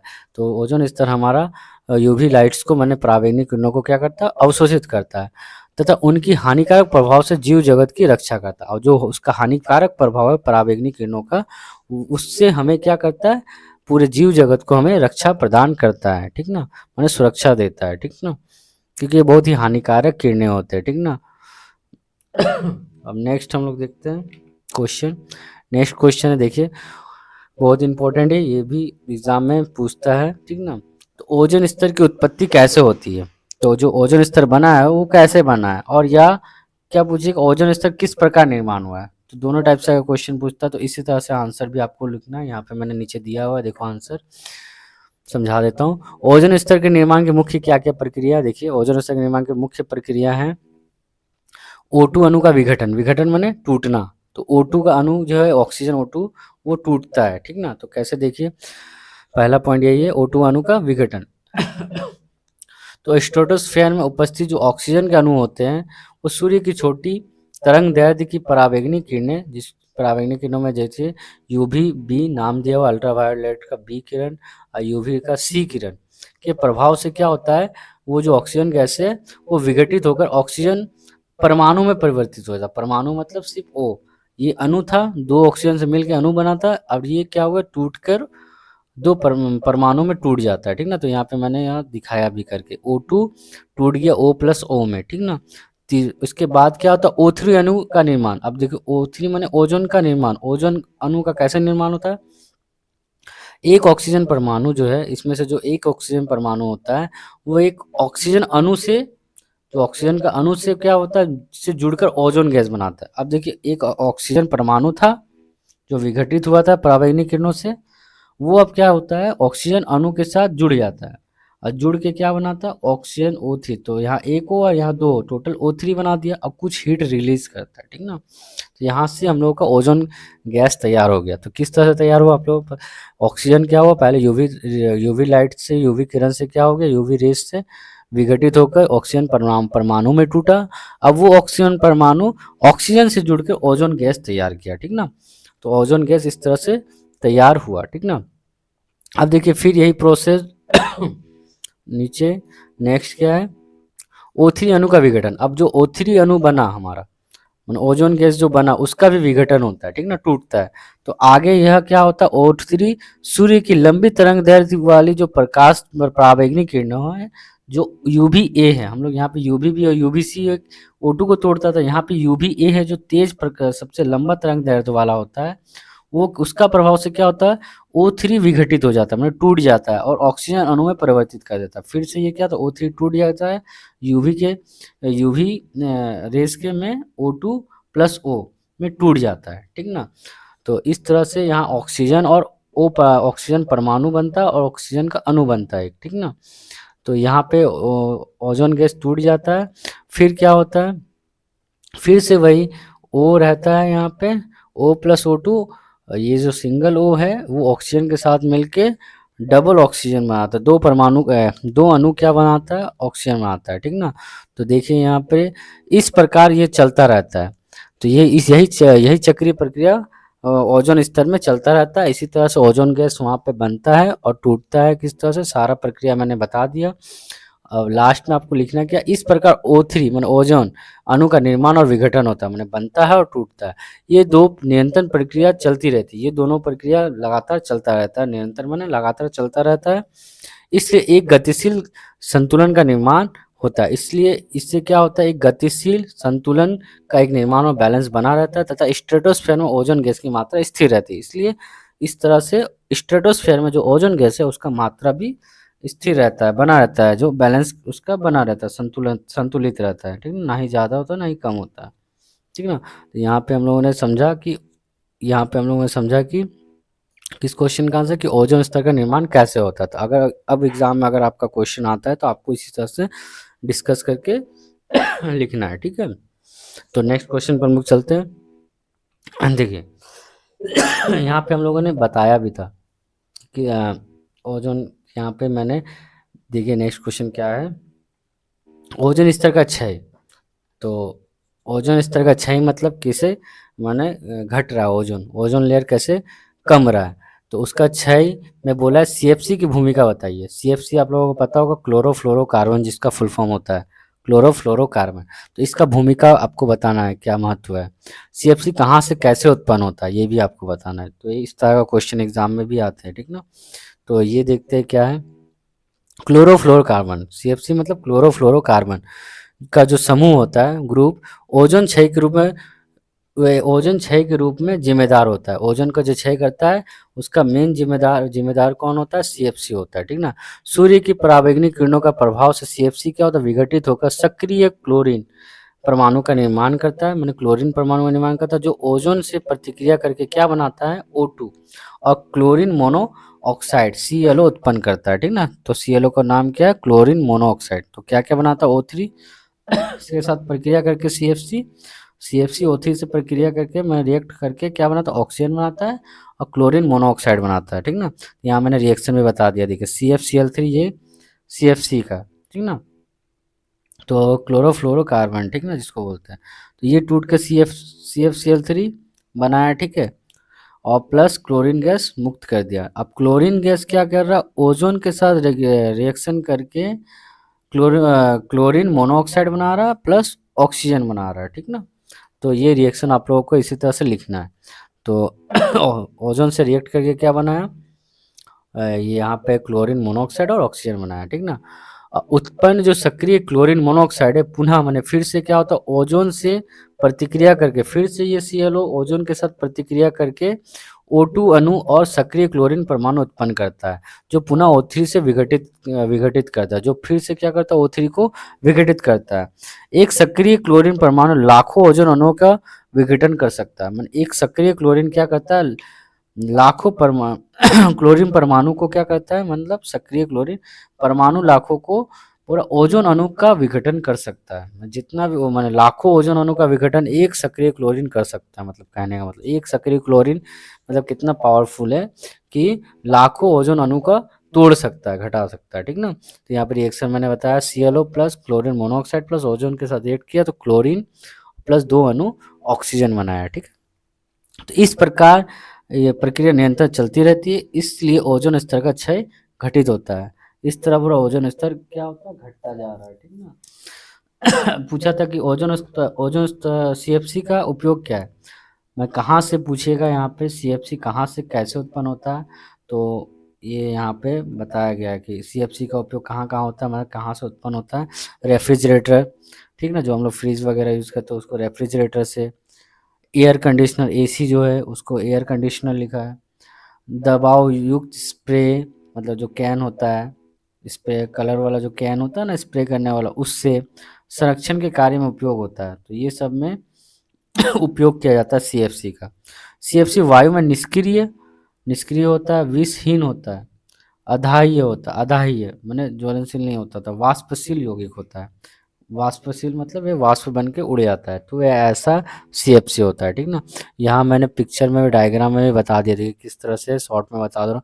यहाँ से देखिए CFC ये गैस है, ये CF और C 3 क्लोरीन, ठीक ना। तो ये UV लाइट इसके ऊपर पड़ा, ये क्लोरीन परमाणु में टूट चुका है, ठीक ना। और CFCl2 जैसे यहाँ मैंने रिएक्शन में बताया CFCl2 में टूटा और प्लस Cl में टूटा, ठीक ना। तो दो परमाणु में टूट चुका है, ठीक ना। अब ये जो फ्री क्लोरीन है, फ्री रेडिकल है, वो अब O3 के साथ रिएक्ट किया, O3 के ओजोन के साथ रिएक्ट करके क्या हुआ, क्लोरीन मोनोऑक्साइड बनाया प्लस एक ऑक्सीजन परमाणु मुक्त किया, ठीक ना। तो इसी तरह क्लोरीन मोनोऑक्साइड फिर से ओजोन के साथ रिएक्ट करता है और क्या बनाता है, देखिए क्लोरीन और दो अणु ऑक्सीजन बनाता है, ठीक है। तो यह प्रक्रिया चलता रहता है। यहाँ पे मैंने बताया फ्रिज से निकलता है CFC गैस, AC से और स्प्रे कैन से, ठीक ना। तो कहाँ कहाँ से प्राप्त होता है CFC, वो भी मैंने इसमें बता दिया, ठीक ना। नेक्स्ट है, चलिए नेक्स्ट देखते हैं। नेक्स्ट ओजोन स्तर का क्षय। तो ओजोन स्तर का क्षय देखिए, NO और NO2 की भूमिका, अभी हम लोगों ने पढ़ा CFC का, तो अब इसमें हम लोग पढ़ेंगे नाइट्रस ऑक्साइड, NO को बोलते हैं नाइट्रस ऑक्साइड, और नाइट्रोजन डाइऑक्साइड NO2 को बोलते हैं। इसका क्या भूमिका है, अगर एग्जाम में इससे रिलेटेड क्वेश्चन आता है तो क्या लिखेंगे हम लोग। नाइट्रस ऑक्साइड जिसको NO बोल रहे हैं के साथ ओजोन की प्रतिक्रिया से क्या बनता है, नाइट्रोजन डाइऑक्साइड और O2 उत्पन्न होता है। याद रखिएगा कि नाइट्रस ऑक्साइड जब भी ओजोन गैस के साथ प्रतिक्रिया करता है तो nitrogen dioxide plus oxygen gas मुक्त करता है। फिर स्ट्रेटोस्फेयर स्तर में UV किरणों के प्रभाव से क्या होता है, O3 और O2 का विघटन से ऑक्सीजन परमाणु का निर्माण होता है। तो ऑक्सीजन परमाणु, तो किसके UV लाइट के कारण क्या होता है, O3 और O2 गैस का विघटित होकर ऑक्सीजन परमाणु बनाता है।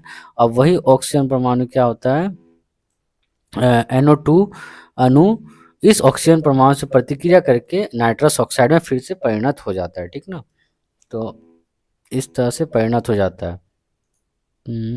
इसको ठीक कर दे रहा है।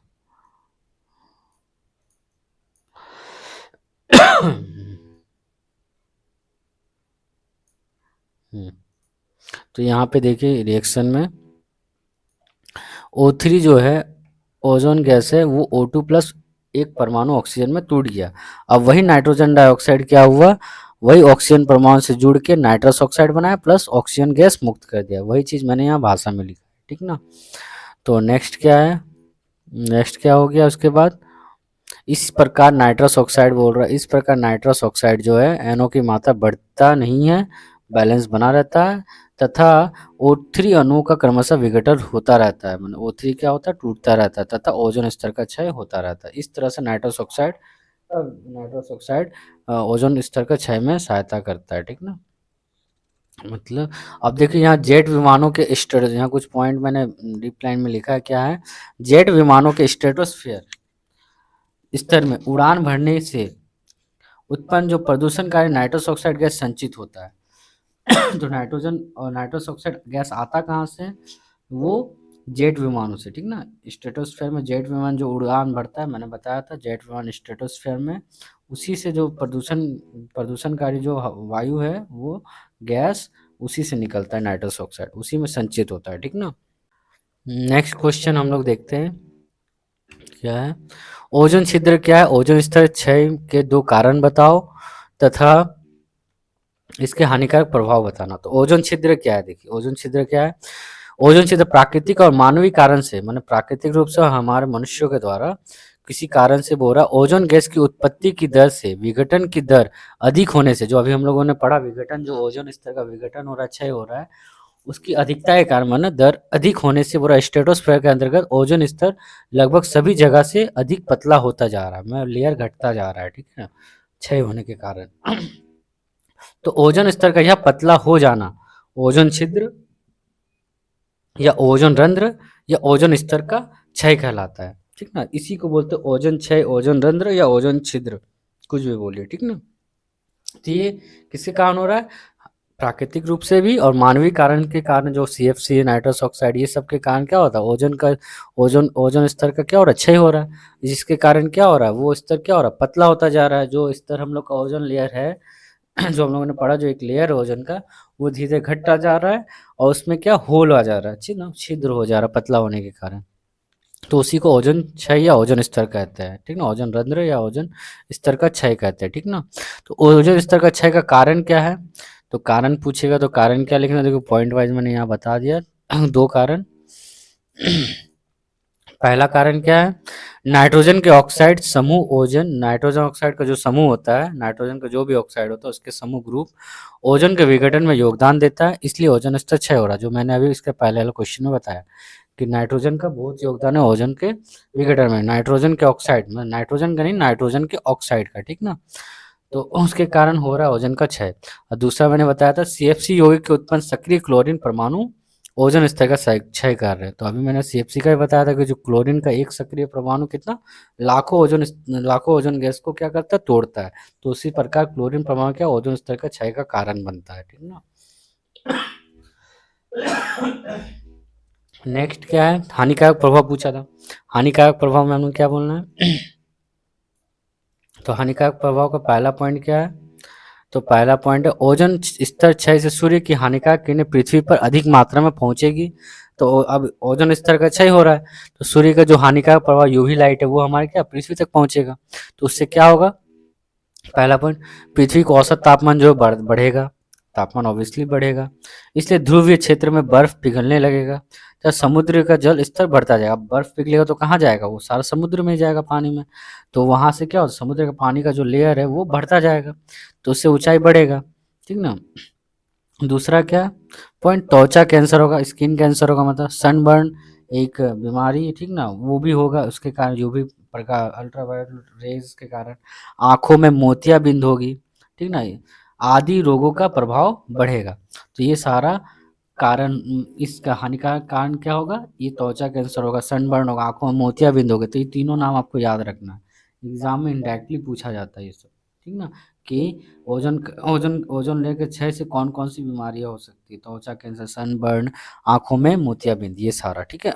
चौथा पॉइंट क्या बोल रहा है? तीसरा पॉइंट, सॉरी, पादपों में मतलब पेड़ पौधों में, ठीक ना, प्रकाश संश्लेषण की प्रक्रिया की दर तथा फसल उत्पादन की दर घटेगी। तो जो भी प्रकाश संश्लेषण का दर है और फसल का जो उत्पादन है वो भी घटता जाएगा इसके कारण, ठीक ना। तो चलिए नेक्स्ट हम लोग देखते हैं क्वेश्चन। नेक्स्ट क्वेश्चन, ओजोन स्तर की मोटाई की इकाई क्या है?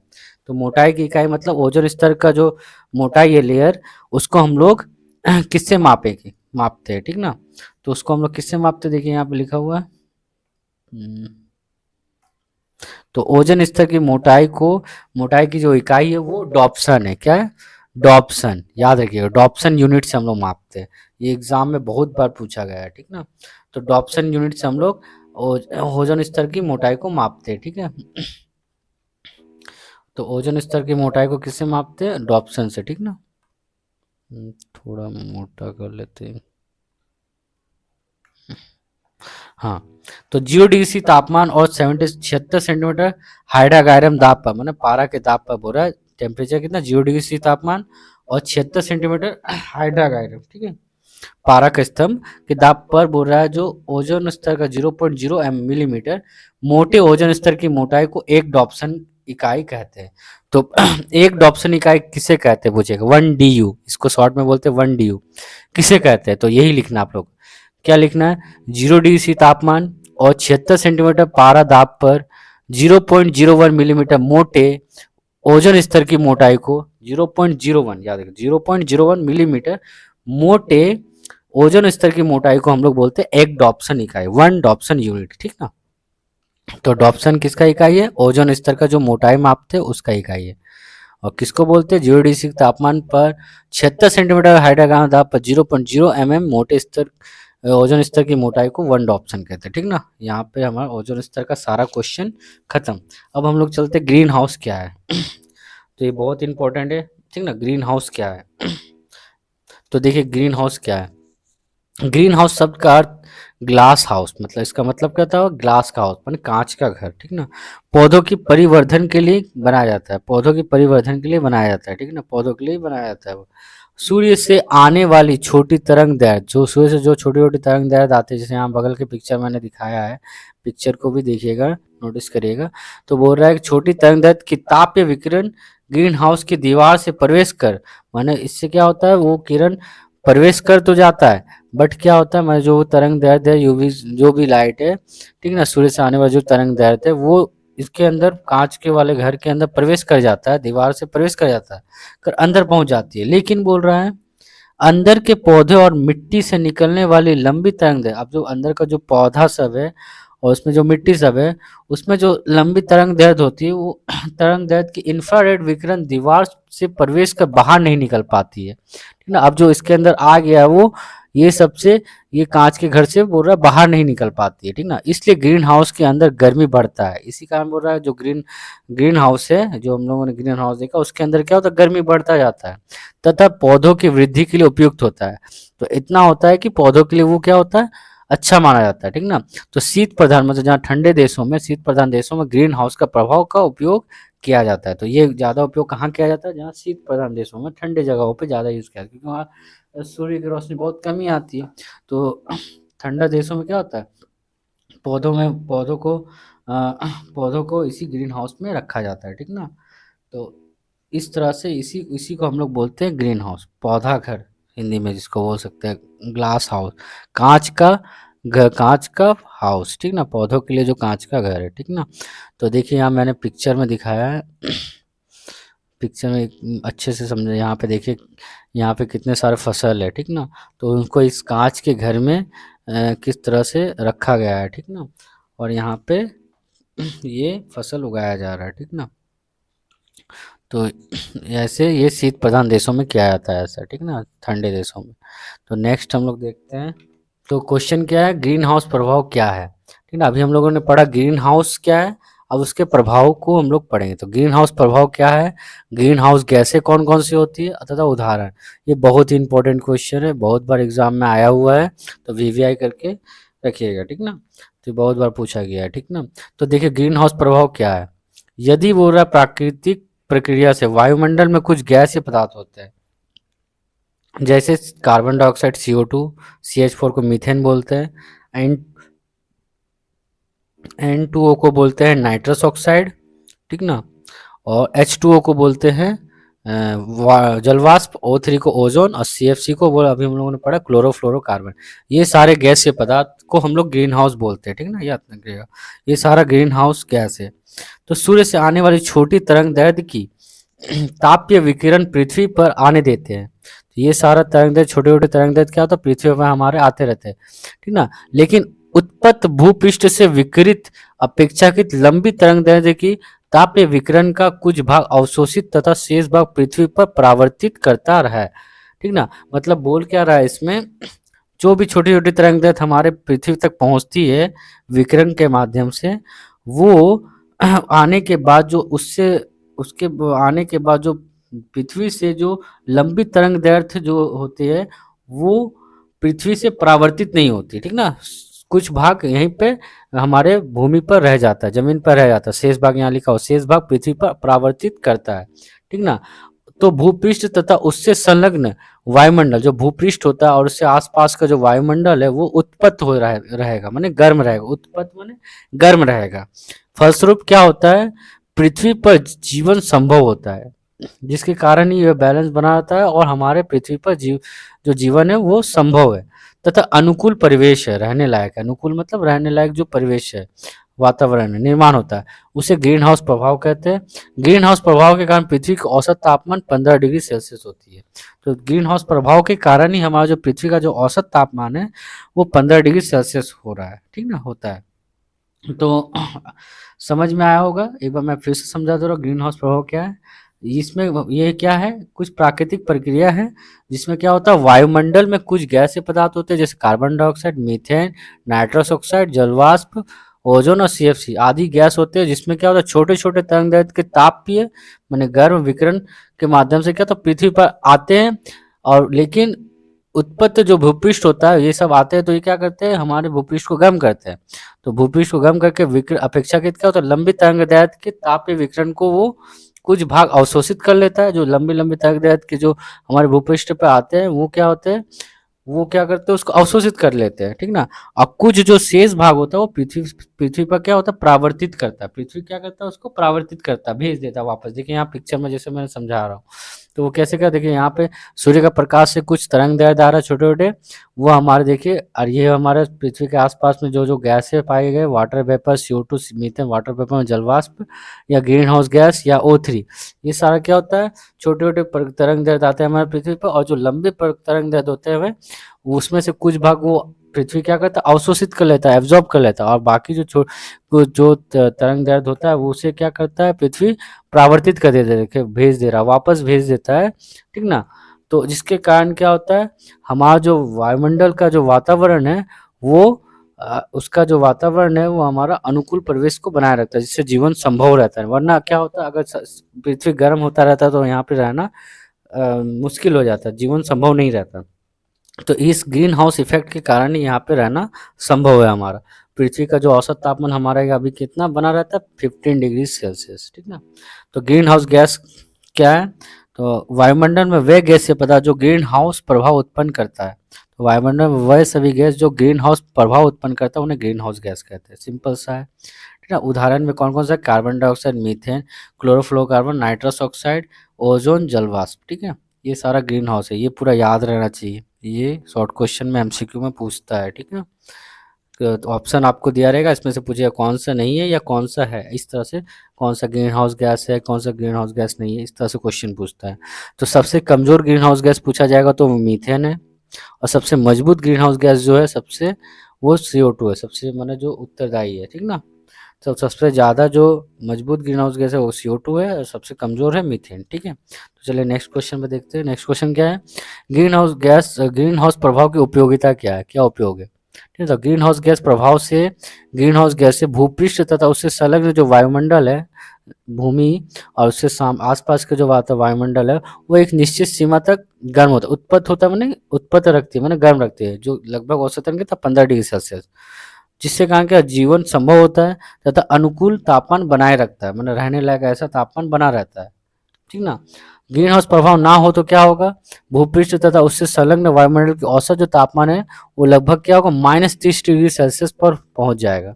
अगर ग्रीन हाउस प्रभाव नहीं होता तो जो हमारा जो टेम्परेचर है वो कहाँ तक पहुंच जाता है, -30 डिग्री सेल्सियस, जो कि रहने लायक हमारा जीवन संभव नहीं होता, ठीक ना।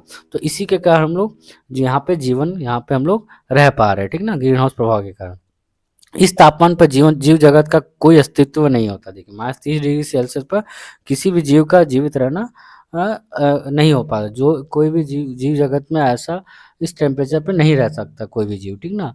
तो ग्रीन हाउस प्रभाव का यही उपयोगिता है, ठीक ना।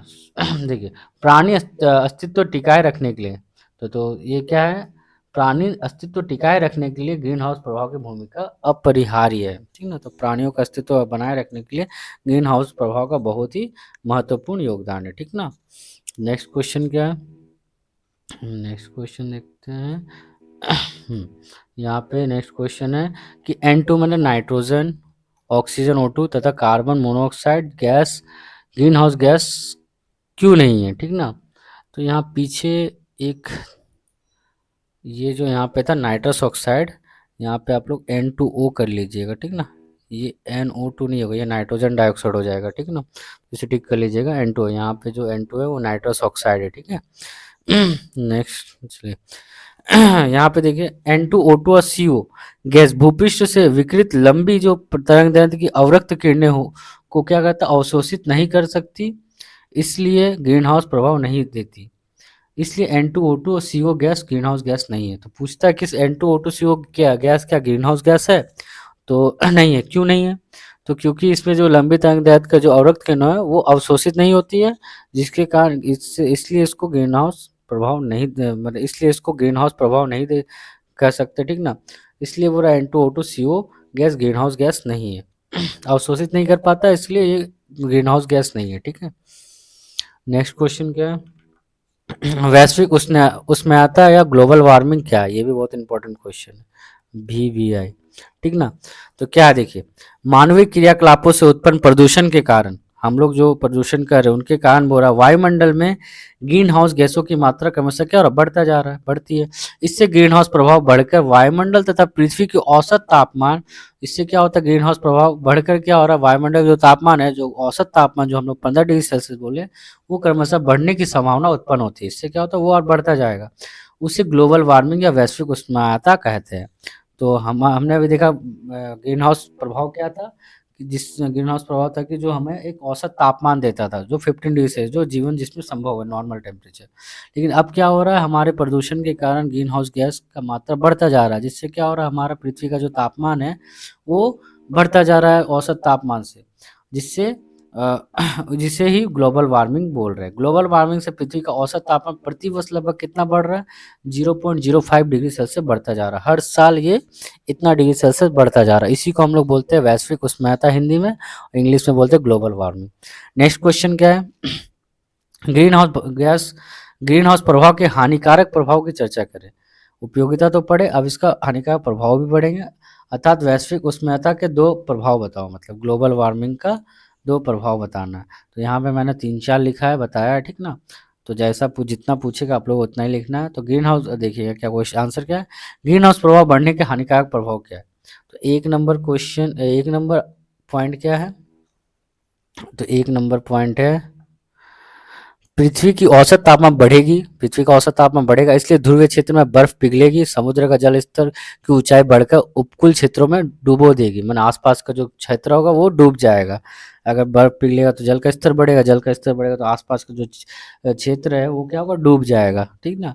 दूसरा क्या है, तापमान बढ़ने से यहाँ जो हवा है, मतलब आसपास का जो वातावरण है, और वहाँ ये मत लिखिएगा वातावरण, ठीक ना, वातावरण, ठीक ना, वो वातावरण क्या होगा, वातावरण में परिवर्तन होगा। बाढ़, सूखा, आंधी तूफान, झड़ झंझा, मतलब आंधी तूफान आदि अधिक भयंकर होंगे, ठीक ना। तो तापमान बढ़ने से ये सारा घटना होने लगेगा, बाढ़ होगा, सूखा, आंधी तूफान, ये सारा भयंकर घटनाएं होंगी। तीसरा क्या होगा, जीव उच्च तापमान सहन नहीं कर पाएंगे, जो भी जीव है वो अधिक तापमान को सहन नहीं कर पाएंगे तथा विलुप्त हो जाएंगे, गायब हो जाएंगे, विलुप्त माने गायब हो जाएंगे। इसलिए पारिस्थितिकी तंत्र माने इकोसिस्टम भयंकर रूप से क्षतिग्रस्त हो जाएगा, पूरा बिगड़ जाएगा, ठीक ना। चौथा पॉइंट, विभिन्न जीवाणुओं में रोगों का प्रादुर्भाव होगा। अब बहुत सारे जीवाणुओं का क्या होगा, रोग उत्पन्न करेंगे, ठीक ना। तो ये हमारा, कोई दो बोलेगा तो आपको जो दो इजी छोटा छोटा पॉइंट है वो याद कर लीजिएगा, ये सारा हानिकारक प्रभाव होता है। तो नेक्स्ट क्वेश्चन हम लोग चलते हैं।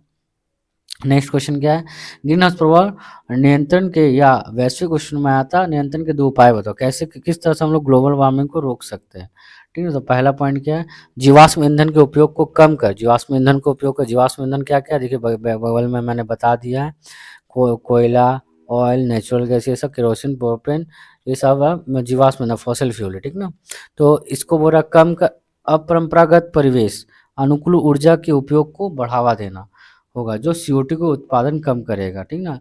मतलब ऐसा ऊर्जा का हम लोग को उपयोग करना होगा जिससे CO2 कम रिलीव माने कम निकले, जिसके कारण CO2 के कारण ही हमारा सबसे ज़्यादा प्रदूषण मतलब ग्लोबल वार्मिंग हो रहा है, ठीक ना। तो उसको हमको क्या करना होगा, कम करना होगा, ऐसा ऐसा ईंधन का यूज़ करना होगा, ऊर्जा का यूज़ करना होगा जिसमें CO2 कम मात्रा में निकले, ठीक ना। दूसरा उन्मूलन मतलब वृक्षरोपण, जो हमारे जंगल है उसको हाथों से रोकना, माने वनों को काटने से रोकना, वन उन्मूलन माने वनों को काटने से रोकना होगा, ठीक ना। जो हम काट रहे अपने हाथों से उसको रोकना होगा। वन रोपण करना होगा, माने जंगलों पर पेड़ पौधे या पेड़ पौधों को लगाना होगा, इसलिए पौधों की अधिक मात्रा CO2 अवशोषित करेगी, जिससे क्या होगा, पौधों का अधिक मात्रा होने से क्या होगा, CO2 को वो अवशोषित करेगा, क्योंकि पौधा क्या लेते हैं, CO2 गैस लेते हैं। तो ज़्यादा पेड़ पौधे लगाएंगे तो CO2 को अवशोषित करेगा, तो इससे हमारा वातावरण क्या होगा, थोड़ा ठंडा रहेगा, ठीक ना, और औसत तापमान में रहेगा। तो तीसरा पॉइंट क्या है, CFC के उत्पादन और उपयोग बंद करना होगा। हम लोग जितना भी CFC गैस जिससे रिलीज हो रहा है उसका उत्पादन कम करना होगा, उसको बंद करना होगा, उसका उपयोग भी कम करना होगा, तीसरा पॉइंट। चौथा, मानवीय वैश्विक उष्णता मतलब ग्लोबल वार्मिंग के बारे में जागरूकता फैलाना होगा सब में, ठीक ना, कि इसके कारण जो ग्लोबल वार्मिंग हो रहा है, जिसके कारण हो रहा है वो चीज़ सभी को बताना पड़ेगा, ठीक ना, तभी जाके ये रुकेगा, नियंत्रित होगा। पांचवा, वन फसल कार्य अनुकूलन संचालन के उपयोग को कम से कम करना होगा। जो वन फसल कार्य जो अनुकूलन संचालन को उपयोग को कम करना होगा, ठीक ना। ये हो गया हमारा पांचवा पॉइंट। तो नेक्स्ट क्वेश्चन क्या है, कोई जितना पॉइंट बोलेगा आपको उतना लिखना है, ये मैंने एक्स्ट्रा पॉइंट लिखा दिया यहाँ पे, आपको दो बोलेगा आपको दो लिखना है, ठीक ना। नेक्स्ट क्वेश्चन, जीवाश्म ईंधन से क्या समझते हैं, उदाहरण दो। तो जीवाश्म ईंधन क्या है, फॉसिल फ्यूल जिसको इंग्लिश में बोलते हैं तो फॉसिल फ्यूल हमारा प्राकृतिक रूप से विघटित होगा मिट्टी के नीचे, ऑक्सीकरण और प्राणी शव, शव मतलब शरीर जो होता है, प्राणियों का शरीर जो मिट्टी के अंदर दब जाता है, ठीक ना, तो उसको बोल रहा पड़े हुए लाखों वर्षों से भू अंदर में दाब ताप और बैक्टीरिया के प्रभाव से विभिन्न जटिल रासायनिक परिवर्तनों से ऊर्जा स्रोत में परिवर्तित हो जाता है, उसे जीवाश्म ईंधन कहते हैं। मतलब बोलना क्या चाह रहा है कि प्राकृतिक नेचुरली बोल रहा है, किसी कारण से बोल रहा है, जो हमारा जीवों का जो शव है, जो जीव जो मर जाते हैं किसी कारण से भूमि के अंदर दब जाते हैं, तो क्या होता है लाखों वर्षों तक वो दबे रहते हैं, और जिसमें ताप और दाब और बैक्टीरिया के प्रभाव से क्या होता है, वो एक रासायनिक परिवर्तन होता है उनमें, और ऊर्जा स्रोत में परिवर्तित हो जाता है, उसे जीवाश्म ईंधन हम लोग बोलते हैं, ठीक ना। जैसे उदाहरण क्या हो, कोयला हो गया, पेट्रोलियम हो गया, प्राकृतिक गैस हो गया, ये सारा हमारा जीवाश्म ईंधन है। इसको ये भी इम्पोर्टेंट है, आप लोग इम्पोर्टेंट रखिएगा, ये भी क्वेश्चन बहुत बार पूछा जाता है, ठीक ना, बोर्ड। नेक्स्ट क्वेश्चन देखते हैं। नेक्स्ट क्वेश्चन क्या, जीवाश्म ईंधन संरक्षण की आवश्यकता बताओ। जीवाश्म ईंधन का संरक्षण का आवश्यकता क्यों है, क्यों उसको हमें बचा कर रखना चाहिए, ठीक ना। तो जीवाश्म ईंधन का संरक्षण का मुख्य कारण है, एक नंबर जीवाश्म ईंधन का भंडार सीमित है, यह पुनरुत्पादनीय नहीं है, मतलब फिर से इसको बनाया नहीं जा सकता क्योंकि ये सीमित मात्रा में है, ठीक ना। अब जो कोयला है वो सीमित मात्रा में है, ये कभी भी खत्म हो सकता है, तो उसी को बोल रहा है ये सीमित मात्रा में, इसे हमें दोबारा हम इसे दोबारा नहीं प्राप्त कर सकते जल्दी, ठीक ना, बहुत टाइम लगता है, लाखों वर्ष लगता है, इसलिए इसे हमें बचा कर रखना चाहिए। दूसरा क्या है, विकासशील दर से जीवाश्म ईंधन का उपयोग बढ़ रहा है, ठीक ना, इससे कमी होकर ऊर्जा संकट उत्पन्न होगा, ठीक ना, इसका अगर कमी होता है तो ऊर्जा में संकट उत्पन्न होगा। तीसरा, इसके अधिक उपयोग से उत्पन्न ग्रीन हाउस गैस जैसे CO2, नाइट्रस ऑक्साइड वैश्विक उष्णता उत्पन्न करेगी। इसका ज़्यादा हम लोग यूज़ करेंगे तो क्या होगा, ग्रीन हाउस गैस जैसे CO2 और नाइट्रस ऑक्साइड जैसे गैस उत्पन्न रिलीज होंगे, बाहर निकलेंगे और ग्लोबल वार्मिंग का कारण बनेंगे, ठीक ना। चौथा, भावी पीढ़ी जो आने वाला पीढ़ी है उसके लिए पर्याप्त जीवाश्म ईंधन का संचय करना होगा, मतलब आने वाली पीढ़ी के लिए ये हमें बचा कर रखना होगा ईंधन को, जो पुनरुत्पादन ऊर्जा स्रोत खोजने से आसान बने, ठीक ना, ठीक ना। तो नेक्स्ट पॉइंट क्या है, नेक्स्ट क्वेश्चन क्या है, देखिए नेक्स्ट क्वेश्चन है हमारा जीवाश्म ईंधन संरक्षण के 2 आवश्यक कदम बताओ, कैसे हम लोग इसको संरक्षित कर सकते हैं जीवाश्म ईंधन को। तो यहाँ पे मैंने 3 बताया, जितना पूछा उतना आपको लिखना है। तो पहला है अतिरिक्त मात्रा में जीवाश्म ईंधन का उपयोग ना कर, ज़्यादा मात्रा में हमें जीवाश्म ईंधन का उपयोग ना कर, उन्नत प्रौद्योगिक उपयोग कर आवश्यकता अनुसार उत्पादन और उपयोग करना चाहिए। हम लोगों को इसका उपयोग कम करना चाहिए और हमें खुद एक औद्योगिक तरीके से नया ऊर्जा ईंधन बनाना चाहिए और उसका उपयोग करना चाहिए, मतलब इसका, ठीक ना। दूसरा पॉइंट क्या बोल रहा है, जीवाश्म ईंधन के उपयोग को कम कर वैकल्पिक मतलब दूसरा कोई अपरंपरागत परिवेश अनुकूल पुनरुत्पादन ऊर्जा स्रोत का उपयोग बढ़ाना होगा, मतलब जीवाश्म ईंधन का उपयोग कम करके हमें अपरंपरागत का ऊर्जा मतलब यूज़ करना होगा, मतलब अपरंपरागत मतलब हमें जो हम जिस ऊर्जा को हम लोग फिर से तैयार कर सकते हैं वैसे ऊर्जा को हम लोग का बढ़ावा देना होगा, ठीक ना। तीसरा, उन्नत प्रौद्योगिकी उपयोग कर अच्छा किस्म का ईंधन को यूज़ कर हम लोग कम खर्चा में मानव हित इंजन की दक्षता बढ़ाना होगा, ठीक ना।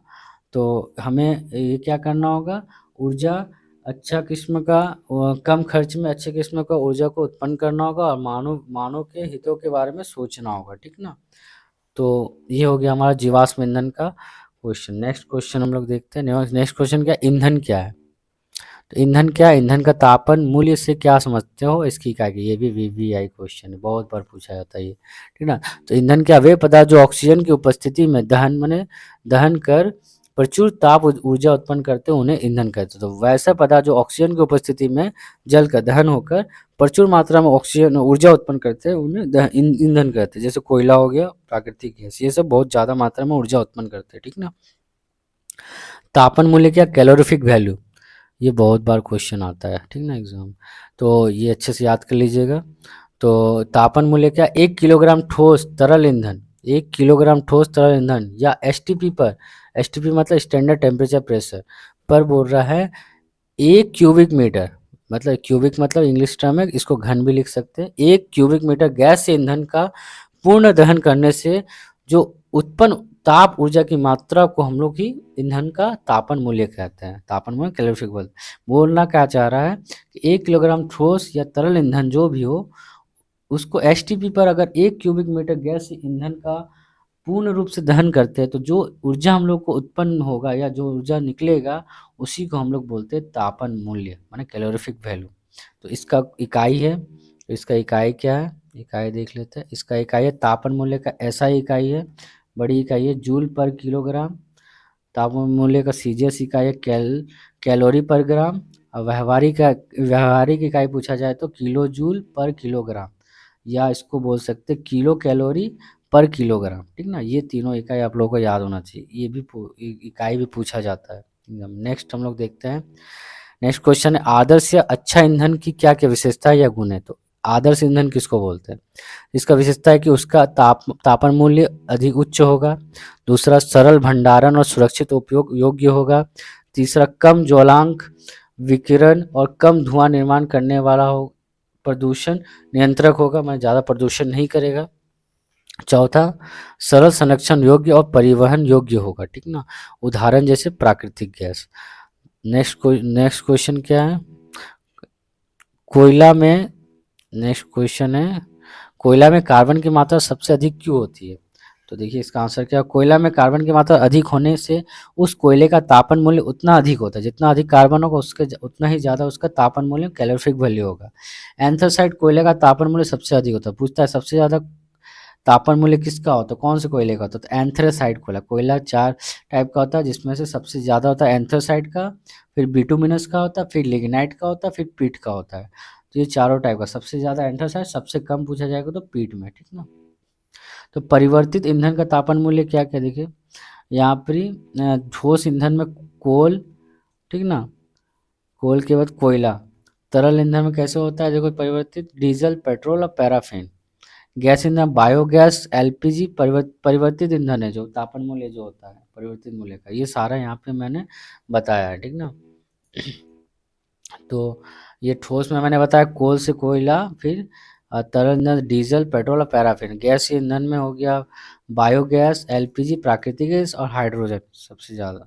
ठीक ना, तापन मूल्य में देखा जाए तो सबसे ज़्यादा किसका होता है तापन मूल्य, ठोस ईंधन, फिर तरल ईंधन, फिर गैस ईंधन। मैंने ये बता रहा कि सबसे ज़्यादा तापन मूल्य किसका होगा, कोयला का सबसे ज़्यादा होता है ठोस में, तरल में सबसे ज़्यादा पैराफिन का होता है, फिर पेट्रोल, फिर डीजल। गैस ईंधन में होता है सबसे ज़्यादा हाइड्रोजन, फिर प्राकृतिक गैस, फिर एलपीजी, फिर बायोगैस। और तापन मूल्य गैस में सबसे ज़्यादा होता है, तरल में, उसके बाद ठोस में होता है। ठीक ना, तो ये हुआ ईंधन का तापन मूल्य। ठीक है, नेक्स्ट क्वेश्चन हम लोग देखते हैं। नेक्स्ट क्वेश्चन क्या है, सतत विकास।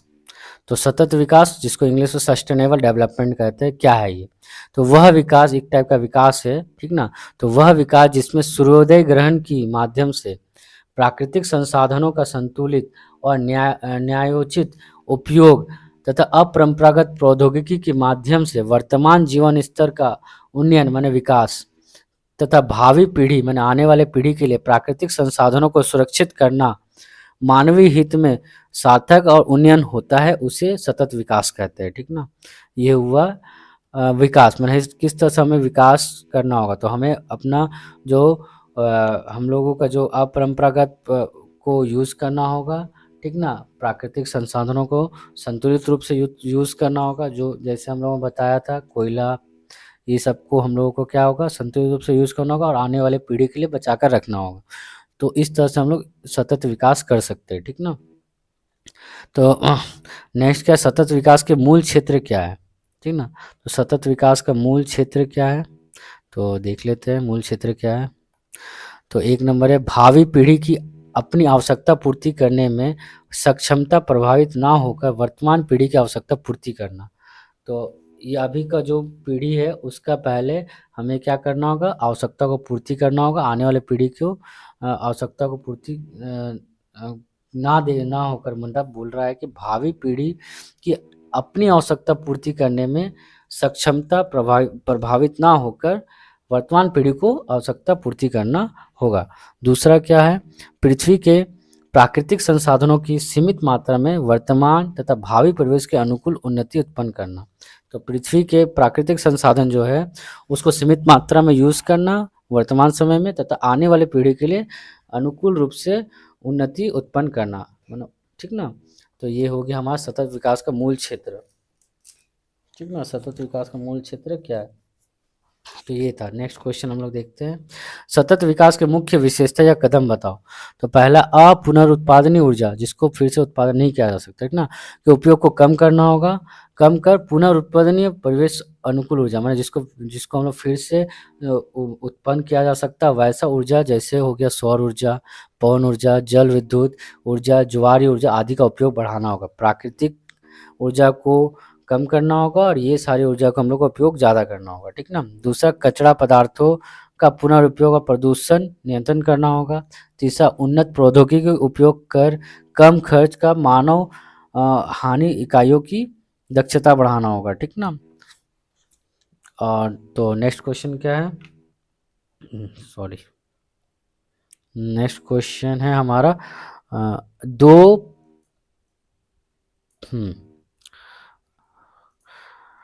दो प्रदूषण मुक्त पुनरुत्पादन ऊर्जा स्रोतों के नाम बताओ। तो प्रदूषण मुक्त जिससे प्रदूषण नहीं होगा, जैसे हो गया पवन ऊर्जा, बायोमास ऊर्जा और जैव ईंधन ऊर्जा।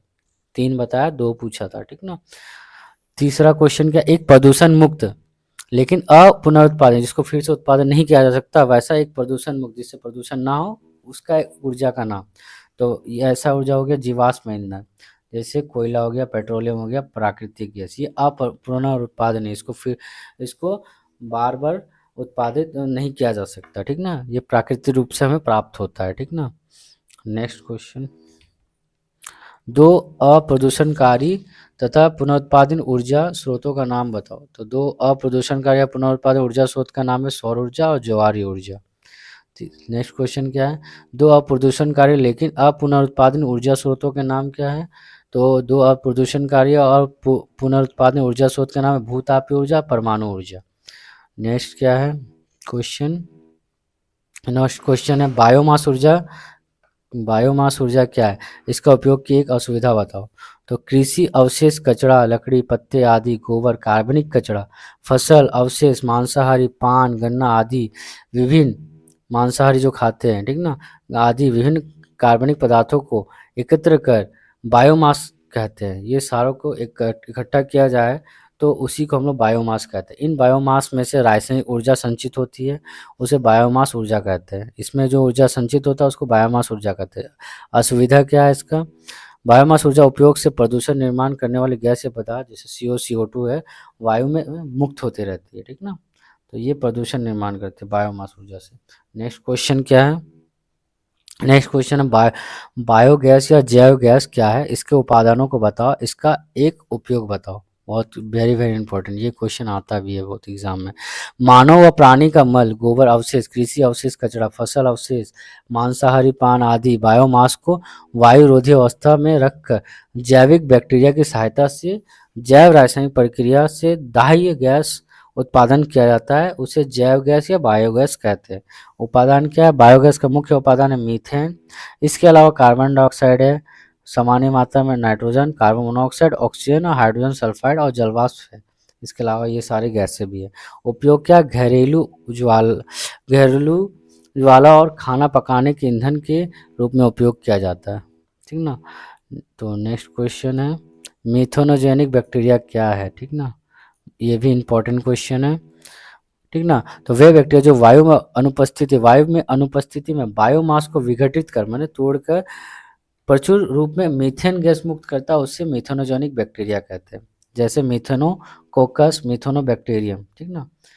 इंपॉर्टेंट है, VVI है, ये याद कर लेना है आप लोगों को, ठीक ना। नेक्स्ट क्वेश्चन देखते हैं हम लोग, दो बायोफ्यूल का उदाहरण दो। दो बायोफ्यूल का उदाहरण है बायोएथेनॉल, बायोडीजल, मैथेन, ठीक ना। पावर अल्कोहल क्या है, तो बायोएथेनॉल मतलब सामान्य 10% साधारणता, उसी को पावर अल्कोहल बोलते हैं। तो देखिए गैसोलीन के साथ मिश्रित कर मानव वाहन या वाहन ईंधन के रूप में उपयोग होता है, उसे पावर अल्कोहल या गैस हॉल कहते हैं, ठीक ना। नेक्स्ट क्वेश्चन क्या है, मीथेन हाइड्रेट, मीथेन हाइड्रेट संबंध बताओ। मीथेन हाइड्रेट संबंध क्या है, देखो, तो मीथेन हाइड्रेट है बर्फ सदृश ठोस सफेद ठोस पदार्थ, ठीक ना। एक सफेद मीथेन हाइड्रेट का बना होता है, ठीक ना, बर्फ जैसा। दूसरा क्या, इसकी रासायनिक संरचना होती है CH4 23H2 होती है, ये रासायनिक संरचना इसका आता है एग्जाम में। मीथेन हाइड्रेट का, इसमें 13.4% मीथेन होता है, 13.4% मीथेन होता है तीसरा। चौथा, मीथेन हाइड्रेट निर्जल आयतन का 160 से 170 गुना आयतन का मीथेन गैस उत्पादन करता है, कर सकता है। पांचवा, ध्रुवीय क्षेत्र या समुद्री निचले भागों में मीथेन हाइड्रेट पाया जाता है। ये कहाँ, ध्रुवीय क्षेत्र में और समुद्र के निचले भाग में मीथेन हाइड्रेट पाया जाता है।